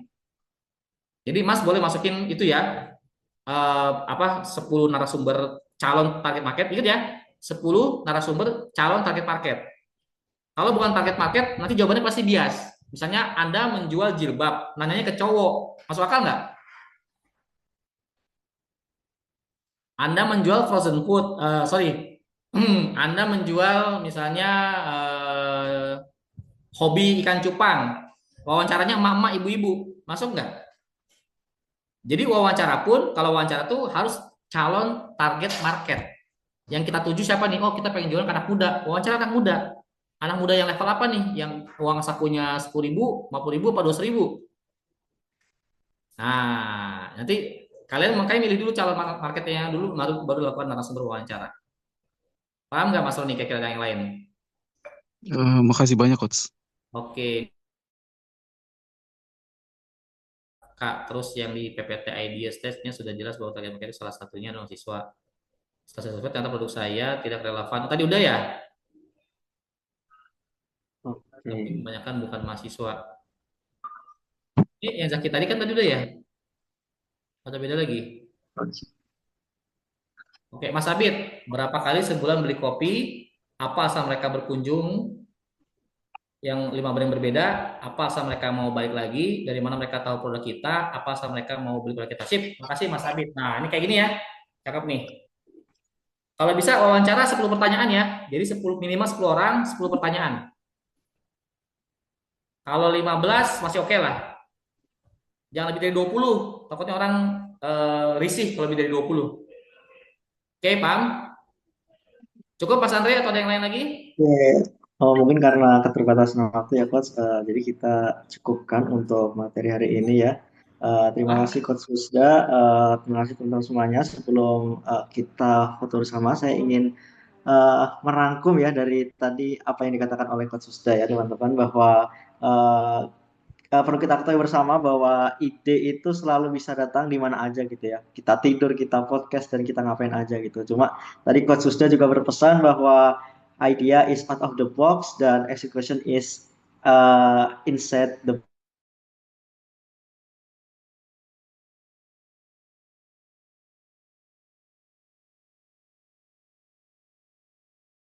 Mohon maaf, market. Nah, terus juga tadi kita juga belajar terkait untuk validasi market ya. Kita jadi ngerti kalau nggak semua yang enak itu pasti langsung laku atau menang di pasaran gitu ya. Karena ternyata orang beli itu bisa karena pelayanan, bisa karena storytellingnya, bisa karena dekat, bisa karena harga gitu ya. Dan ada variabel faktor lainnya gitu ya. Dan tadi kita juga ini ya, apa namanya? Coach Zuda juga berpesan juga bahwa kita jangan terlalu fokus nih kepada produknya gitu, tapi fokus ke customernya gitu ya. Kita harus cari tahu sebenarnya customer ini butuh apa gitu ya, sukanya apa dan alasan mereka mau beli itu apa gitu. Nah, jadi intinya di bisnis itu bukan cuma bikin produk yang bagus aja ya teman-teman ya, tapi tahu gimana caranya produk kita itu bisa relate, menarik dan diterima sama market. Mungkin itu dari catatan dari saya ya, Coach. Luar biasa Mas Terima Andre. kasih luar biasa Coach, materi hari ini sungguh luar biasa, semoga bisa bermanfaat buat untuk teman-teman semua. Baik, sebelum kita sudahi pertemuan kali ini, kita boleh foto terlebih dahulu ya Coach ya teman-teman. Boleh teman-teman dinyalakan ini ya, dinyalakan kameranya karena kita akan foto bersama. Oke, boleh dinyalakan. Bagi yang belum menyalakan kameranya silahkan bisa menyalakan terlebih dahulu. Oke, oke udah siap. Kita gaya formal ya, gaya senyum manis, kasih tahu ke dunia ya kalau kita lagi bahagia hari ini. Boleh senyumnya satu. Oke, kakak operator udah siap. Oke, baik. Oke, kita kasih senyuman kepada dunia yang nggak baik ini.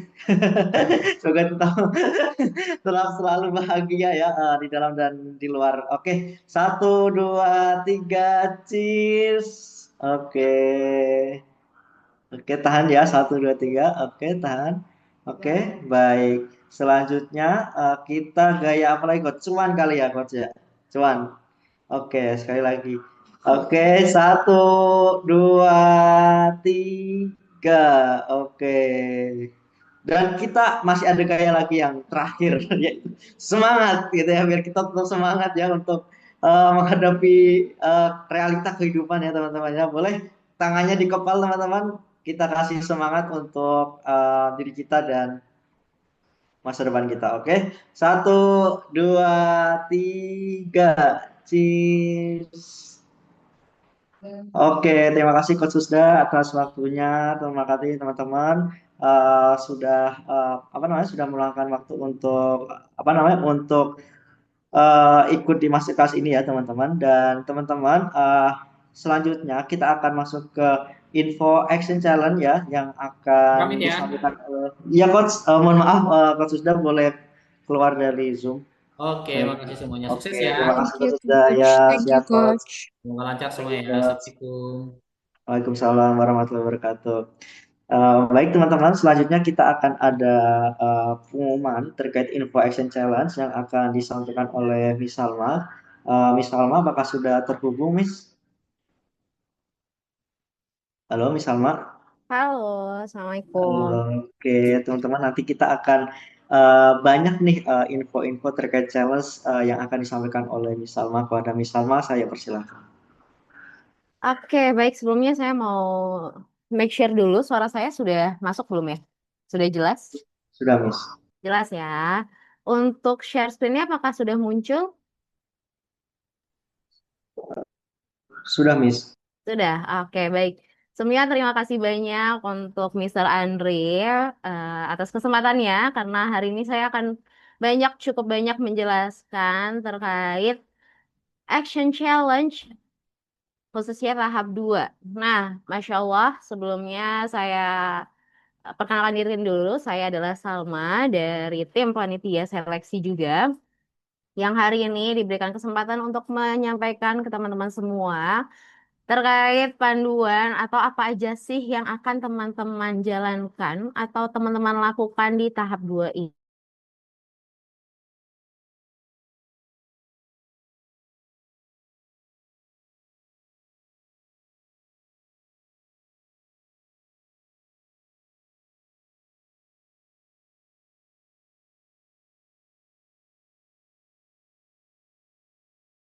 Stars, saya akan memanggil teman-teman sebagai Sobat Stars. Mungkin kemarin dari Miss Atika ngomongnya Sobat Trainer ya. Saya akan memanggil teman-teman sebagai Sobat Stars dengan harapan teman-teman bisa menjadi bintang-bintang yang bersinar di kehidupannya masing-masing itu. Amin. Amin ya rabbal alamin. Oke, teman-teman, di sini seru banget seperti namanya Action Challenge. Ini judulnya udah menarik ya. Udah sangat menarik. Ada aksi, action, ada challenge, tantangan. Apa sih sebenarnya tantangannya di tahap 2 ini? Eh, It's very important dan teman-teman sebelumnya congrats karena sudah melewati beberapa tahap khususnya di tahap 1 kemarin Business Deck. Membuat sebuah ide itu bukan sesuatu hal yang mudah pastinya karena biasa kita beranjak dari apa yang kita inginkan dulu atau mimpi kita. Jadi itu bentuk ikhtiar kita. So semoga apa yang teman-teman ikhtiarkan itu bisa terwujud gitu ya. Nah, di tahap ini teman-teman seperti judulnya, Action Challenge, dan juga seperti kategori bisnis yang teman-teman sudah pilih, yaitu Idea Stage, challenge ini dirancang untuk menguji kemampuan eksekusi, terus juga ketajaman strategi, serta kesiapan Sobat Star semua dalam mengembangkan ide bisnis yang akan dijalankan. Gitu, jadi ini benar-benar penting sekali lagi saya sampaikan bahwasanya teman-teman wajib menyimak seluruh penjelasan yang akan saya sampaikan. Dan untuk teman-teman yang mungkin nanti bingung, saya akan memberikan kesempatan teman-teman untuk tanya jawab nanti di sesi akhir setelah saya menjelaskan keseluruhannya. Jadi, untuk teman-teman yang nanti ketika saya menjelaskan ada poin-poin yang masih bingung dan perlu dijelaskan lebih, itu boleh dicatat dulu aja apa pertanyaannya atau bisa langsung ditulis di kolom komentar. Nanti saya akan bacakan dan juga akan saya jawab di akhir sesi, oke, supaya proses informasi yang diberikan ini bisa menyeluruh terlebih dahulu dan juga bisa lebih maksimal gitu ya, lebih efektif juga gitu informasinya.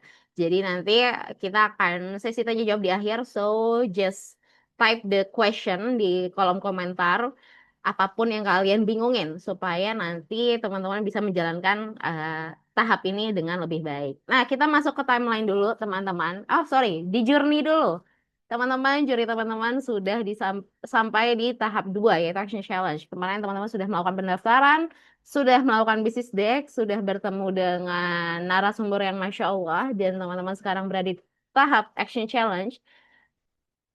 3 langkah lagi menuju final bootcamp atau proses seleksi terakhir.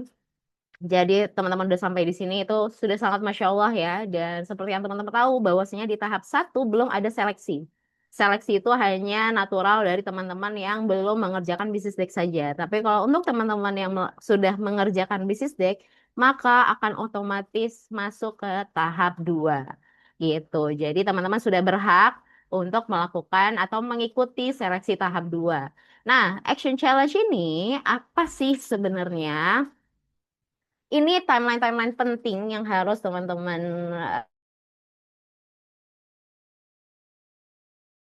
masing-masing supaya teman-teman tidak terlewat. Oke. Yang pertama, kita hari ini ada sesi masterclass 2 yang ditujukan untuk menjadi sesi pembekalan teman-teman dalam proses melakukan action challenge gitu. Jadi sebenarnya ilmu yang tadi, apa yang disampaikan oleh Coach Yusuf tadi itu adalah salah satu bekal dan support system untuk teman-teman nanti menjalankan action challenge. Jadi untuk teman-teman tadi yang menyimak, yang bertanya lebih, yang mendengarkan, mengabsorb, insya Allah itu bisa menjadi bekal teman-teman dalam proses action challenge yang lebih powerful lagi, gitu ya. Jadi congrats untuk teman-teman yang mendengarkan hari ini dan bertanya lebih jauh, karena itu memang bekal utama teman-teman untuk melakukan action challenge. Nah, untuk pelaksanaan action challenge itu kapan sih? Hari ini tanggal 23 Mei, sedangkan pelaksanaan action challenge akan dimulai pada tanggal 25 Mei sampai dengan 5 Juni.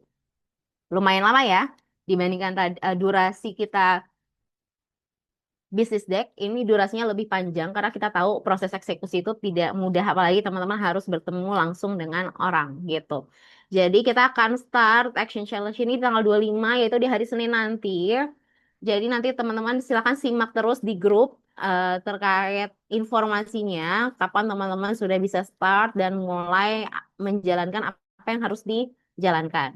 Ya gitu ya. Terus ketika pelaksanaan action challenge ini, teman-teman sebelum melakukan eksekusi ada deadline pengumpulan rancangan. Jadi sebelum teman-teman eksekusi, teman-teman ada plan yang harus disampaikan dulu gitu ya. Nanti ada melalui Google Form dan maksimal di input itu sampai dengan tanggal 27 Mei. Jadi teman-teman punya waktu berpikir 5 hari ini sampai dengan tanggal 27 Mei untuk planning eksekusinya itu seperti apa. Nanti apa aja yang harus teman-teman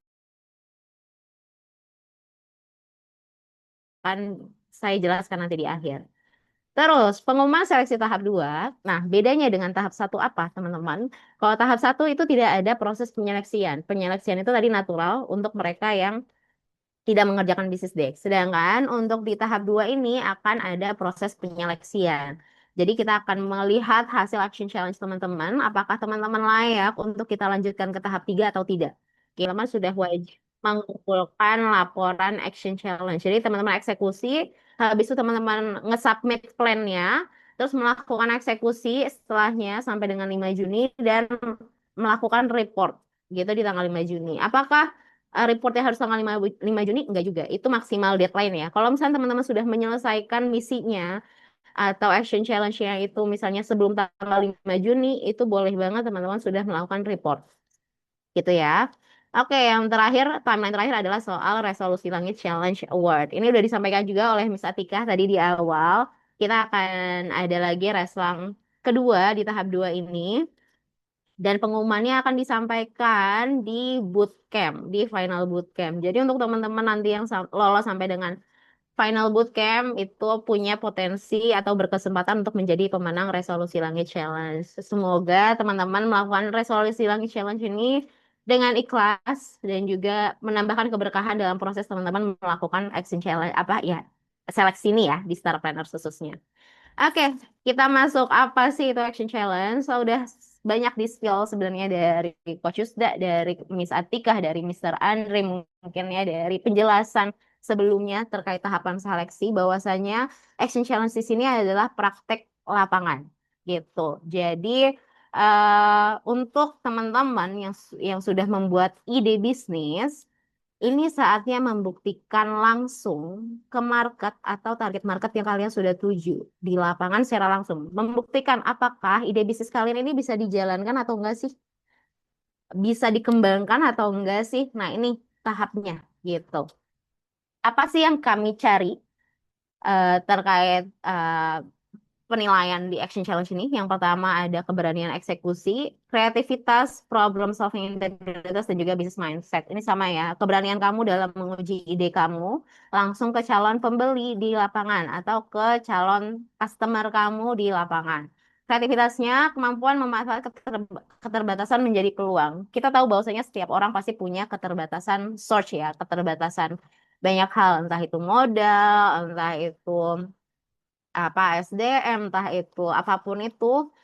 Dari sini kita pengen ngecek kreativitas kalian. Gimana sih caranya kalian mencari solusi dari keterbatasan kalian gitu. Terus juga ada problem solving dan integritas, tangguh menghadapi kendala dan juga wajib jujur laporkan data asli gitu. Jadi ini tentang integrity, tentang integritas. Jadi teman-teman diharapkan bisa sejujur-jujurnya memberikan datanya ya, karena kita tidak hanya melihat dari siapa yang paling keren, siapa yang paling banyak yang diwawancara, tapi kita pengen ngelihat kejujuran data yang kalian sajikan gitu. Dan juga di business mindset ini lebih kejelian kalian melihat angka, data, dan respon nyata di lapangan. Jadi kita pengen kalian ngelihat, oh dari respon di lapangan dari customer, calon customer, atau orang-orang yang merupakan target market kalian, responnya apa dan apa yang kalian ambil sih dari respon tersebut, dari data tersebut. Oh, responnya A, B, C.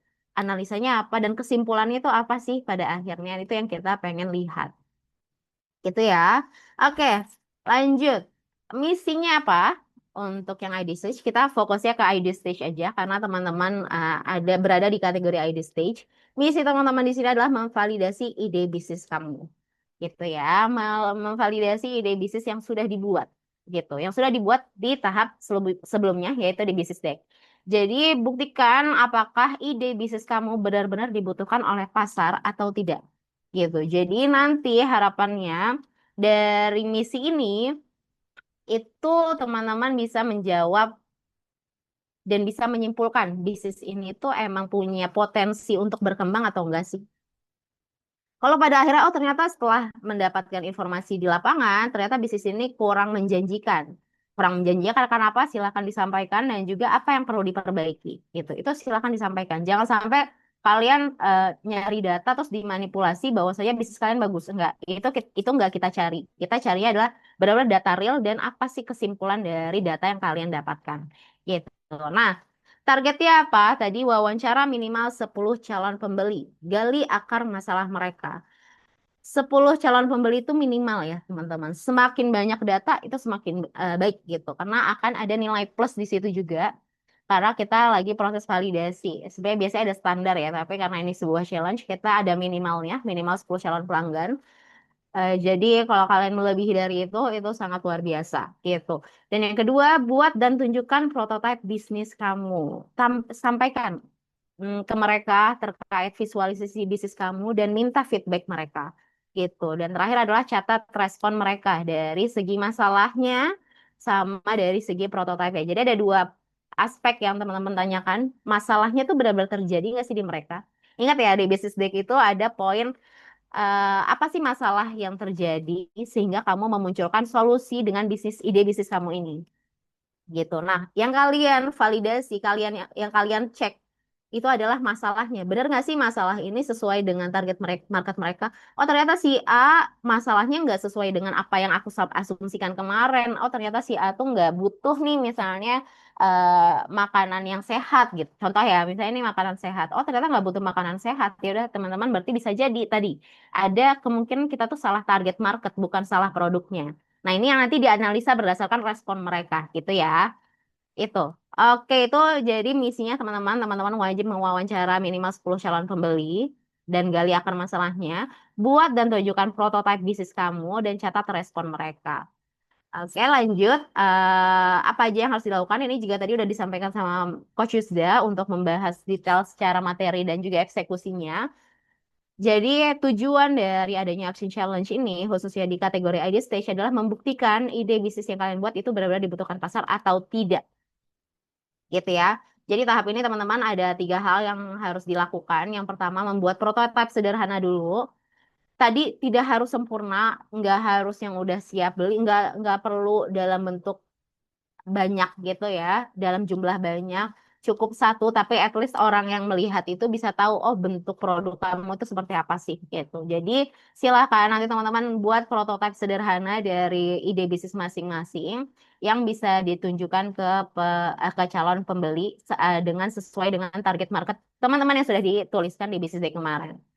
Contohnya apa? Sampel makanan, kalau misalnya teman-teman emang di F&B, mock-up produk, misalnya, oh ternyata kalau misalnya memproduksi ini membutuhkan modal yang cukup besar. Dan jika teman-teman tidak mempunyai modal, apa yang harus teman-teman lakukan? Bisa ngebuat mock-up-nya. Mock-up itu kayak visualisasi gambar, tapi yang benar-benar menunjukkan gitu ya. Tapi kalau tadi dari yang disampaikan sama Coach Yusda, bahwa saya akan lebih baik jika ada produk realnya. Jadi kalau misalnya, oh misalnya belum bisa produksi, tapi ada produk yang similar nih dari kompetitor, ya nggak apa-apa sebagai apa contoh itu nggak apa-apa kalian ambil. Tapi pastikan tidak ada brandnya ya. Jadi contohnya kayak produknya kayak gini nih, rasanya juga apakah similar atau enggak. Silahkan nanti disesuaikan. Terus juga boleh dari sisi poster penawarannya. kalau jasa, teman-teman di jasa itu boleh dari simulasi jasanya, contohnya itu seperti apa, boleh sampaikan fitur-fitur jasanya itu apa. Kalau misalnya teman-teman punya portofolio, silahkan ditampilkan. Atau teman-teman mulai dulu dari ngebuat akunnya dan juga ada edukasinya, itu boleh banget. Atau tadi dalam bentuk desain katalog, oh jasa yang kalian tawarkan tuh apa aja sih misalnya digital agency gitu. Oh jasa yang kalian tawarkan adalah eh, untuk ngurusin ngebuat mengelola konten sosial medianya mereka misalnya karena target market kalian adalah UMKM UMKM gitu. Silakan sampaikan detailkan jasa kalian tuh apa aja. Nanti bisa tinggal disampaikan ke calon customer ya bahwasanya ide bisnis kamu tuh kayak gini. Apakah sesuai dan relate dan dibutuhkan oleh mereka atau tidak. Gitu. Itu yang pertama ya, soal prototype. Jadi prototype itu banyak banget jenisnya, tinggal disesuaikan dengan model bisnis teman-teman atau pilihan ide bisnis teman-teman. Gitu. Terus yang kedua, eksplorasi. Gali akar masalah calon pembeli. Lakukan wawancara minimal 10 orang, gali akar masalahnya, dan validasi apakah ide bisnismu memang relevan atau tepat sasaran atau tidak. Gitu ya. Jadi pertama di eksplorasi ini benar-benar pure ngebahas terkait akar masalah mereka gitu. Jadi teman-teman berdasarkan bisnis day kemarin masalahnya apa aja sih kalau untuk supaya orang produk yang kalian buat itu akan dibeli sama orang lain.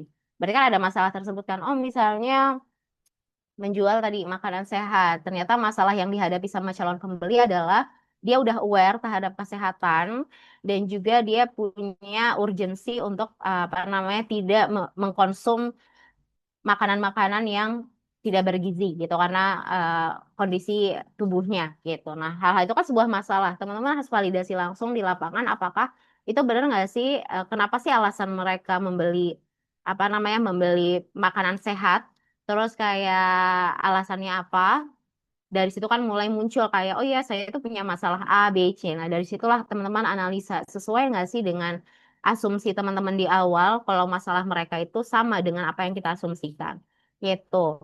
Dan juga validasi ide bisnismu memang relevan atau tepat tepat sasaran atau enggak. Tadi udah banyak banget dari Coach Yusda terkait contoh-contoh pertanyaan yang bisa diajukan kepada calon customer. Jadi nanti bisa direview kembali terkait dari Coach Yusda, materi dari Coach Yusda, dan juga nanti akan ada panduannya dari kita untuk teman-teman lebih mudah menjalankan eksekusinya nanti di lapangan.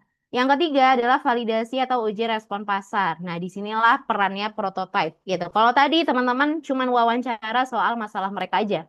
Sekarang teman-teman sudah mulai memperkenalkan ide bisnis kalian dan memperlihatkan produk kalian gitu. Jadi silakan tawarkan prototipe atau contoh produk yang telah dibuat kembali kepada calon pembeli gitu. Apakah harus closing, harus ada yang beli, itu bonus teman-teman. Kalau misalnya ada yang kayak oh tertarik dan mereka mau langsung beli, itu bonus. Tapi apakah harus langsung sampai penjualan, itu nggak harus. Karena yang kita minta adalah responnya. Mereka tertarik atau enggak, mereka mau beli atau enggak gitu. Tadi ada sedikit contoh-contoh case ya. Kalau misalkan mereka jawabnya ragu, bisa jadi itu mereka belum tertarik banget. Tapi kalau misalnya kayak oh ya nanti next month saya beli ya gitu. Soalnya saya ada kebutuhan A, B, C gitu. Nah, itu tanda mereka sudah tertarik gitu. Itu respon yang kalian catat. Apakah mereka tertarik atau tidak, ragu atau tidak, bukan bukan menyuruh mereka untuk membeli ya. Karena kita pengen ngeanalisis datanya. Oh, ternyata produk kita diinginkan nih. Oh, ternyata produk kita dibutuhkan nih. Oh, ternyata produk kita ada yang harus diperbaiki nih dari sisi A, B, C-nya gitu. Oh, ternyata target marketnya harus dirubah nih berdasarkan respon pasar tadi.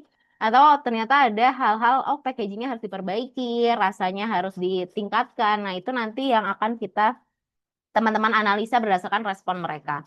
Gitu. Yang kedua, amati respon jujur mereka terhadap solusi yang ditawarkan dan ukur tingkat ketertarikan dan potensi pembelian secara nyata. Tadi ya yang saya sampaikan bahwasanya kalian itu mencari respon mereka terhadap ketertarikan atau feedback mereka terhadap produk atau bisnis kalian. Bukan tujuannya untuk menjual gitu. Karena saat ini kita masih proses validasi gitu ya. Menguji respon dari pasar supaya tahu produk kalian itu benar-benar mereka butuhkan atau enggak. Bukan bisnis kalian tuh benar-benar bagus atau enggak ya. gitu. Jadi kayak lebih mengevaluasi supaya kita tahu oh teman-teman bisa bisa memutuskan nih bisnis kalian tuh layak dilanjutkan, dijalankan atau enggak, atau ada hal-hal yang harus diperbaiki, atau bahkan mengubah bisnisnya secara ide bisnisnya secara keseluruhan itu berdasarkan respon ini. Gitu ya. Jadi fokus di idea stage itu adalah memvalidasi, menanyakan dan menguji ide bisnis kalian tuh benar-benar dibutuhkan atau enggak gitu. Bukan memastikan untuk apa mereka banyak-banyakan penjualan, tidak sampai situ ya teman-teman. Kita prosesnya di validasi saja. Oke, ini sedikit tips wawancara di fase eksplorasi. Jadi karena di fase eksplorasi ini teman-teman disuruh mencari akar masalahnya dan menciptakan solusi yang sesuai dengan masalah mereka. Eh, dan kita juga memvalidasi asumsi yang kemarin sudah dituliskan di deck itu menjadi valid gitu ya. Jadi apa namanya datanya tuh valid berdasarkan data gitu ya, bukan berdasarkan asumsi kita. Oh ternyata orang yang apa namanya yang mau nge-gym itu tuh orang-orang yang A, B, C, tapi ternyata enggak seperti itu. Nah itu yang teman-teman uji dengan cara mewawancarai gitu ya. Nah, tadi wawancara setidaknya 10 calon pembeli secara langsung. Pastikan profil mereka spesifik dan sesuai dengan target pasar utama kamu. Ini yang penting. Ini yang di-highlight juga sama Coach Yusta tadi. Dan ini juga yang penting yang diwajibkan oleh teman-teman. Bahwasanya orang yang kalian wawancarai adalah sesuai dengan target market yang teman-teman sudah tuliskan gitu. Jangan sampai salah sasaran ya. Misal apa namanya? Kalau misalkan target marketnya adalah wanita muslimah dengan usia apa namanya yang sedang berkuliah saat ini, itu ya udah teman-teman fokusnya ke situ. Jangan ke yang lain-lain. Jangan nanti malah bapak-bapak yang diwawancarai, nanti malah anak SMA yang diwawancarai gitu. Makanya kenapa kita minta teman-teman untuk spesifik kemarin target marketnya supaya teman-teman nanti tahu nih di sini siapa sih yang harus diwawancarai gitu. Yang kedua, jangan berhenti di jawaban pertama. Terus tanyakan kenapa untuk membongkar membongkar akar masalah terdalam dari pelanggannya. Gitu. Kita nanya A, terus dia jawab B, habis itu kita langsung apa namanya pindah ke pertanyaan yang punya poin yang berbeda. Jadi kalau misalkan oh kalau misalnya biasanya sehari-hari kenapa sih kakak butuh misalnya dari masalahnya oh kakak punya masalah apa sih kalau misalkan dari sisi kebutuhan apa namanya kecantikan misalnya. Oh aku tuh paling penting tuh punya ini sih, punya toner, punya lip tint misalnya. Oh, kenapa kak harus kayak gitu? Kenapa kakak harus punya itu gitu? Dari situ kan, iya soalnya muka aku tuh agak kusam. Nah itu kan sebuah masalah ya, agak kusam. Oh iya, tapi kakak ada perubahan nggak kalau misalkan setelah menggunakan produk-produk itu terhadap kondisi kulit kakak? Nah, hal-hal kayak gitu tuh yang digali. Jangan sampai berhenti cuman kayak, oh kakak punya masalah ini nggak sih kak? Gitu. Habis itu dijawab, habis itu kita udah gitu ya. Jadi gali terus supaya kita tahu akar masalah terdalam dari calon customer kita itu apa. Terus yang ketiga adalah fokus fakta. Jadi cari tahu persis apa kendala dan kebutuhan utama mereka saat ini. Validasi apakah ide bisnis kamu benar-benar relevan, bukan sekedar hal yang mungkin mereka inginkan besok gitu. Jadi apa namanya harapannya bisnis kalian tuh nggak cuman sekali pakai aja ya. Dalam arti dibeli cuma satu kali, habis itu udah mereka nggak tertarik lagi karena itu bukan bukan hal yang mereka butuhkan gitu. Kita kan berharap bisnis kita atau produk kita itu selalu dibeli dan di repeat order ya gitu. Makanya kita pengen tahu apakah ketika mereka punya masalah tersebut membeli produk tersebut berhenti di situ saja atau itu hal yang rutin yang mereka dapatkan. Gitu. Itu berdasarkan fakta di lapangan. Terus yang keempat adalah pengalaman masa lalu. Selalu gali kejadian spesifik yang sudah berlalu. Kapan terakhir kali mengalami kendala ini? Karena kita tidak tahu bahwasanya oh ternyata saat ini mereka tidak mengalami masalah tersebut. Gitu. Hindari pertanyaan hipotesis tentang masa depan karena seringkali bias. Gitu. Kenapa seringkali bias? Karena itu belum terjadi, teman-teman. Jadi pastikan itu yang emang terjadi yang dan sudah dirasakan oleh si calon pembeli ini. Gitu. Jangan tanyakan hal-hal yang belum terjadi gitu. Gitu ya, karena itu masih asumsi. Oke, lanjut. Ini tips wawancara fase validasi prototipe. Tadi kita di fase eksplorasi, teman-teman wawancara menggali akar masalah. Sedangkan kalau ini teman-teman fase validasi prototipe atau bisnis produk kalian. Gitu. Jadi silakan bawa prototipenya ke target market dan ukur respon real dari mereka tuh seperti apa. Gitu. Jadi kalian di sini di fase ini bukan lagi nanyain soal masalah mereka, tapi kalian udah nunjukin, oke, dari masalah lo gue punya ide ini nih. Gitu. Punya ide ini, kira-kira ide apa namanya bisnis ini atau produk ini bisa menyelesaikan masalah kamu nggak gitu, masalah kakak nggak dan lain-lain itu silakan dibawa prototipenya. Nah, tipsnya pertama cari tempat santai dan emang yang paling kondusif untuk melakukan wawancara. Lakukan uji coba di lingkungan yang rileks dan familiar bagi pelanggan. Contoh, teman-teman wajib menentukan lokasi yang memang ada target market kalian. Misalnya, kalian nemuin tadi wanita muslimah yang apa namanya wanita muslimah yang saat ini sedang berkuliah dan menggunakan misalnya pakaian syar'i gitu ya, yang membutuhkan pakaian syar'i. Ya udah, kira-kira orang tersebut bisa ditemuinnya di mana sih banyaknya? Oh misalnya, oh Miss kayak di tempat-tempat kajian-kajian ya udah datang ke sana.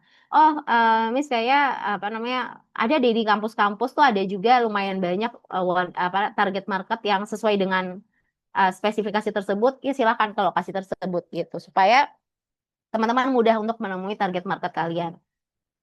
Buat suasananya itu yang santai dan membuat target market mampu memberikan feedback dengan jujur serta tidak dibuat-buat.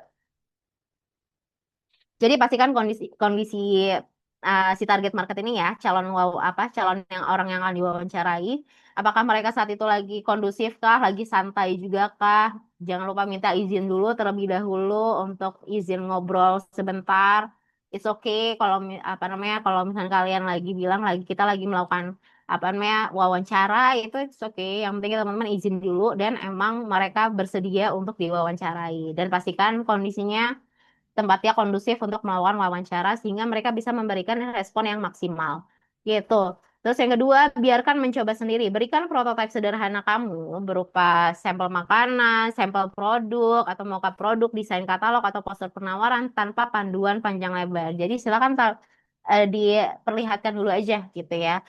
Sambil kalian menjelaskan apa produknya, apa ide bisnisnya, apa rancangannya, konsepnya seperti apa, sambil mereka ngelihat secara langsung produknya gitu. Terus yang ketiga dokumentasi apa namanya validasi tanpa bukti hanyalah asumsi belaka. Jadi ini salah satu kewajiban yang teman-teman harus lakukan yaitu mendokumentasikan seluruh proses action challenge teman-teman dari mulai wawancara sampai dengan validasi prototype gitu ya. Jadi semua hal ini wajib didokumentasikan dan teman-teman harus mendokumentasikan secara langsung dalam bentuk foto dan video bersama dengan si orang yang diwawancarai gitu supaya kita dari juri juga tahu bahwasanya teman-teman benar-benar melakukan dan menguji secara langsung di lapangan seperti itu ya. Oke, lanjut. Nah, apa aja sih yang nanti teman-teman harus report atau laporkan di akhir ketika teman-teman sudah menyelesaikan action challenge? Kita fokusnya di ide stage saja, teman-teman. Tidak usah melihat yang bagian raising stage-nya. Pertama, teman-teman akan menulis kembali terkait ide bisnis, nama ide bisnis kalian, ringkasan ide bisnisnya, wawancara calon pembeli, jelaskan hasilnya. Jadi kayak berapa sih orang yang kalian wawancara jumlahnya dan juga setiap setiap wawancara respon dari masing-masing orang itu seperti apa, itu silahkan dituliskan di situ. Terus insight dari wawancaranya, apa aja yang dipelajari dari calon pembeli.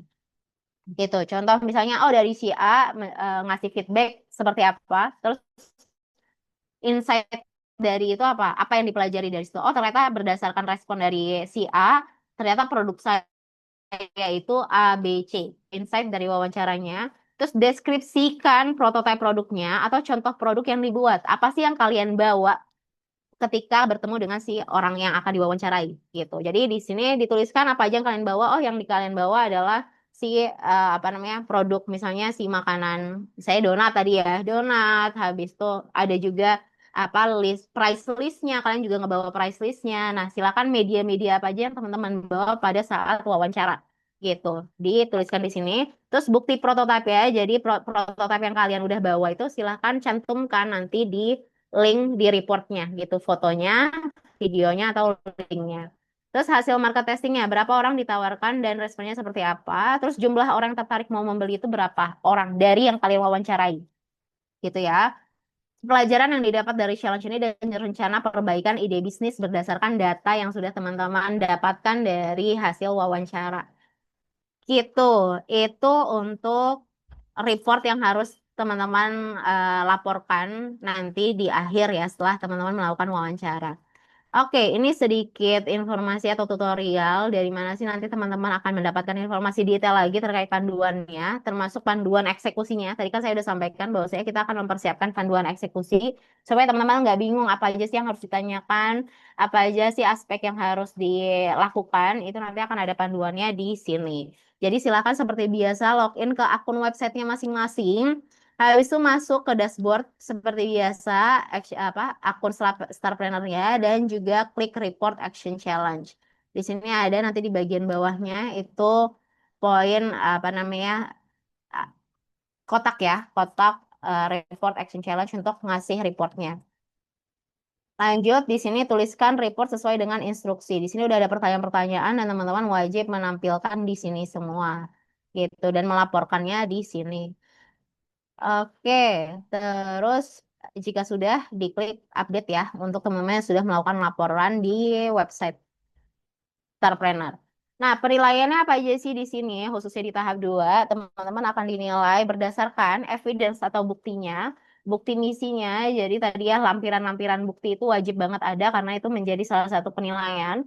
Terus ada validitas buktinya, jadi dari juri akan menilai keaslian, kejujuran, dan transparansi data yang disajikan untuk memastikan seluruh dokumen laporan bersifat autentik gitu dan tidak adanya manipulasi. Terus yang ketiga adalah effort atau tingkat usaha teman-teman dalam melakukan action challenge ini. Jadi kita pengen ngelihat totalitas kalian, kreativitas kalian, dan juga inisiatif teman-teman dalam menjalankan action challenge ini. Gitu. Tadi semakin banyak orang yang teman-teman wawancarai, ada kemungkinan itu bisa meningkatkan nilai di bagian effortnya. Gitu. Terus yang keempat adalah insight pembelajarannya, menilai kemampuan kalian dalam mengevaluasi hasil data dari lapangan dan menarik pelajaran dari proses yang dilalui serta merumuskan rencana tindak lanjut bisnis ke depannya. Gitu. Jadi 4 itu poinnya teman-teman. Jadi jangan takut kalau misalnya ternyata bisnis saya nggak bagus, terus nilai saya bakal jelek nih nggak. Yang kita lihat adalah hasil dari data yang teman-teman kumpulkan dan analisanya. Kalau misalnya ternyata dari analisa tersebut bisnis kalian belum cukup baik, ya itu oke, karena kita akan lihat datanya valid nggak sih, emang ada yang merujuk ke sana nggak sih, itu yang kita akan nilai ya. Jadi bukan seberapa bagus bisnis teman-teman gitu ya, tapi ngelihat data dan kesimpulan yang teman-teman ambil dari data tersebut, itu yang akan kita fokuskan gitu. Itu penilaiannya dan juga ini timeline yang penting juga teman-teman harus catat ya tadi. Tanggal 25 teman-teman sudah bisa ngelihat websitenya masing-masing. Jadi kita akan libur dulu di hari Minggu ini. Jadi teman-teman nggak usah memikirkan dulu. Kita akan stop di hari Senin. Nanti di hari Senin teman-teman sudah bisa mengakses informasi terkait Action Challenge ini di website masing-masing. Termasuk penjelasannya dan juga detail panduannya gitu. Dan teman-teman wajib dari tanggal 25 sampai dengan tanggal 27 teman-teman sudah mulai merancang eksekusinya itu seperti apa. Nanti Google Form-nya akan diberikan sehingga teman-teman tahu apa aja sih yang harus teman-teman rancang dan yang harus teman-teman submit rancangannya. Tapi biasanya kita akan nulisin, misalnya target wawancara kalian adalah 20 orang gitu. Terus kayak apa aja hal-hal yang akan teman-teman tanyakan, nah itu nanti kita akan ada Google Form-nya sendiri dan itu deadline-nya sampai tanggal 27 Mei gitu. Sedangkan pelaksanaan eksekusi challenge ya atau teman-teman sudah mulai wawancara itu dari tanggal 27 sampai dengan 5 Juni gitu ya. Oke, dan juga tadi batas pengumpulan laporan Action Challenge ya melalui website itu tanggal 5 Juni dan pengumuman seleksi tahap 2 itu akan dilakukan di 8 Juni 2026 melalui website dan juga kanal-kanalnya Umar Rusman seperti itu. Ini tadi udah disampaikan oleh Miss Atikah ya terkait reslang. Nanti seperti biasa silahkan dikerjakan karena ini sebenarnya terpisah rewardnya dari Starpreneur, tapi ini menjadi salah satu bagian penting juga dalam proses teman-teman melakukan seleksi gitu. Jadi semoga ini menjadi salah satu untuk lagi dalam melakukan ibadahnya dan ini bisa mempermudah teman-teman dalam proses seleksi ini. Gitu ya. Paling itu aja dari saya teman-teman. Sekali lagi selamat berjuang Sobat Stars. Teman-teman sudah mencapai tahap 2 ini, masih ada 2 tahap lagi. Saya selalu doakan yang terbaik untuk teman-teman dan semoga semua yang ada di sini itu bisa lolos ke tahap 3, yaitu nanti tanggal 25 insya Allah akan ada kelompok kecil yang akan membantu teman-teman, ngedampingin teman-teman, atau ada fasilitator yang bakal mendampingi teman-teman dalam proses eksekusi. Mendampinginya lewat grup WhatsApp aja ya. Jadi teman-teman kalau misalnya ada yang bingung, ada yang mau ditanyakan terkait proses eksekusinya, itu bisa ditanyakan ke fasilitatornya melalui grup WhatsApp nanti yang sudah kita bagikan. Gitu. Jadi pembagian kelompoknya kapan disampaikan itu nanti di hari Senin kita akan sampaikan. Gitu ya. Teman-teman akan ada fasilitator masing-masing supaya teman-teman bisa lebih lebih dalam untuk bertanya hal-hal yang teman-teman masih bingung terkait action challenge ini. Itu aja sih Future Entrepreneur. Kalau misalkan sekarang kita akan masuk ke sesi tanya jawab, silahkan teman-teman yang masih bingung terkait Action Challenge ini boleh tanyakan secara langsung atau melalui kolom komentar. Gitu. Oke, ada yang mau bertanya, teman-teman? Silahkan jika ada yang mau bertanya. Miss, mohon izin bertanya. Boleh, silakan. Miss, kalau misalnya untuk dokumentasi foto saja aman nggak, Miss? Yang wajib itu ada foto, tapi video juga wajib, tapi nggak harus semua. Oh iya. Yes, jadi nanti misalnya targetnya kan minimal 10 ya. Jadi 10 orang yang diwawancarai atau misalnya kalau dari Kak Maisal misalnya targetnya adalah 30 responden atau 30 orang, maka yang wajib ada itu foto. Pertama 30 foto bersama dengan respondennya. Nah, untuk video itu minimal 5 video real hasil wawancara kalian.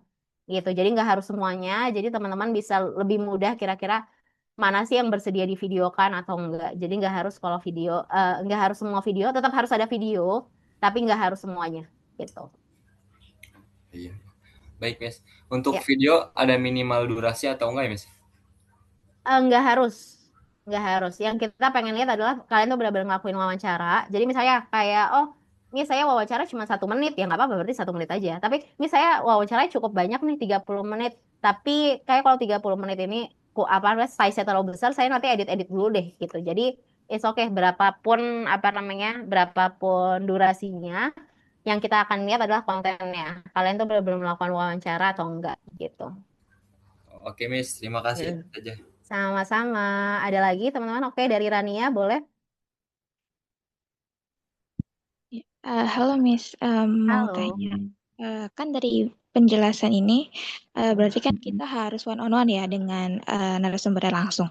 Nah, itu kan berarti apakah boleh beberapa ada yang melalui online? Misalkan kan sebelumnya yang di tahap bisnis desk itu kan sudah ada survei ya terkait masalah yang ingin kita selesaikan dari hadirnya bisnis kita ini. Nah, itu apakah boleh dimasukkan kembali ke dalam wawancara ini? Jadi kita melakukan wawancara ulang tapi melalui video bukan survei.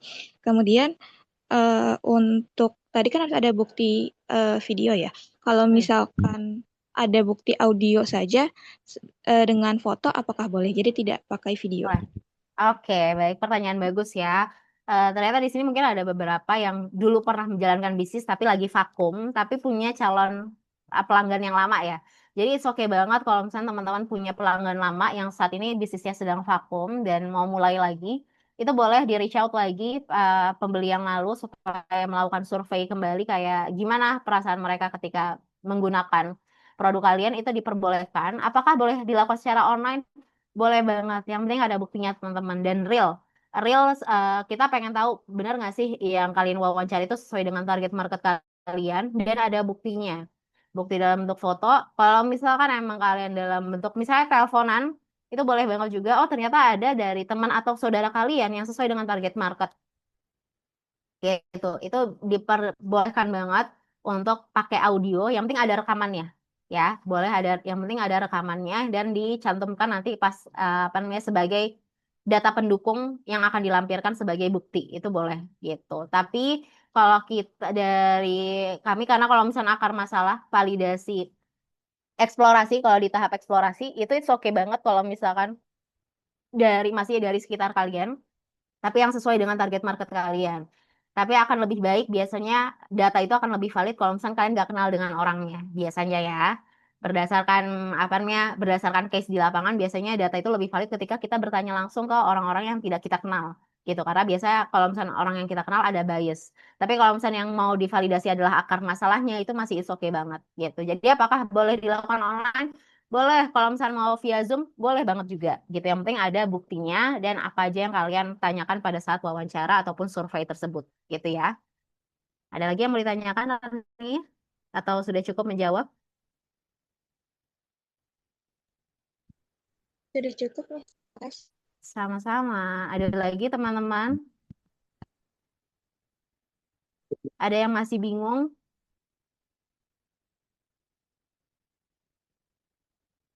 Atau ada yang mau ngasih tahu terkait kayak, Miss, bisnis saya ini nih, Miss, saya masih bingung prototipenya tuh seperti apa. Itu boleh aja sampaikan ke saya. Nanti bisa saya bantu jawab. Ada yang mau ditanyakan? Kalau sudah tidak ada, kita cukupkan berarti teman-teman. Nanti tadi seperti yang saya sudah sampaikan akan ada wadah komunikasi atau wadah tempat kalian bertanya lagi melalui grup utama ataupun grup nanti yang bersama dengan fasilitatornya. Yang penting teman-teman bisa mengikuti proses ini dengan maksimal dan juga insya Allah seluruh informasi ini akan kita tampilkan di website seperti biasa ya, supaya teman-teman bisa mengulang kembali materi yang tadi, mengulang kembali panduan atau penjelasan terkait Action Challenge ini, khususnya di idea stage. Itu aja, sebelumnya mohon maaf jika ada salah-salah kata atau ada hal-hal yang mungkin masih belum maksimal dalam penyampaian saya terkait Action Challenge ini. Semoga sekali lagi, semoga teman-teman bisa menjalankan ini dengan enjoy, jangan anggap ini sebagai sesuatu hal yang apa ya, beban berat gitu ya, tapi buat enjoy karena ini kan bisnis yang kalian mau jalankan ya. Jadi semoga ini bisa ngebantu malah supaya kalian bisa tahu, oh bener ya, bisnis aku udah oke nih, bisa dilanjutkan, bisa dijalankan. Oh kayaknya ternyata kurang bagus, ada yang harus diperbaiki. Itu harapan itu bisa ngebantu teman-teman di awal ini. Tadi masih ada tuh yang bertanya, gimana cara menjalankan bisnis dari nol? Ini tahapannya teman-teman. Dari mulai ide, kalian harus melakukan validasi dulu, gitu ya. Jadi banyak hal, semoga inputan-inputan yang hari ini didapatkan itu bisa menjadi insight tersendiri dan ilmu baru untuk teman-teman dalam menjalankan bisnisnya ke depannya. Itu aja, saya pamit undur diri, teman-teman. Mungkin saya akan kembalikan kepada Mr. Andre untuk menutup sesi hari ini. Saya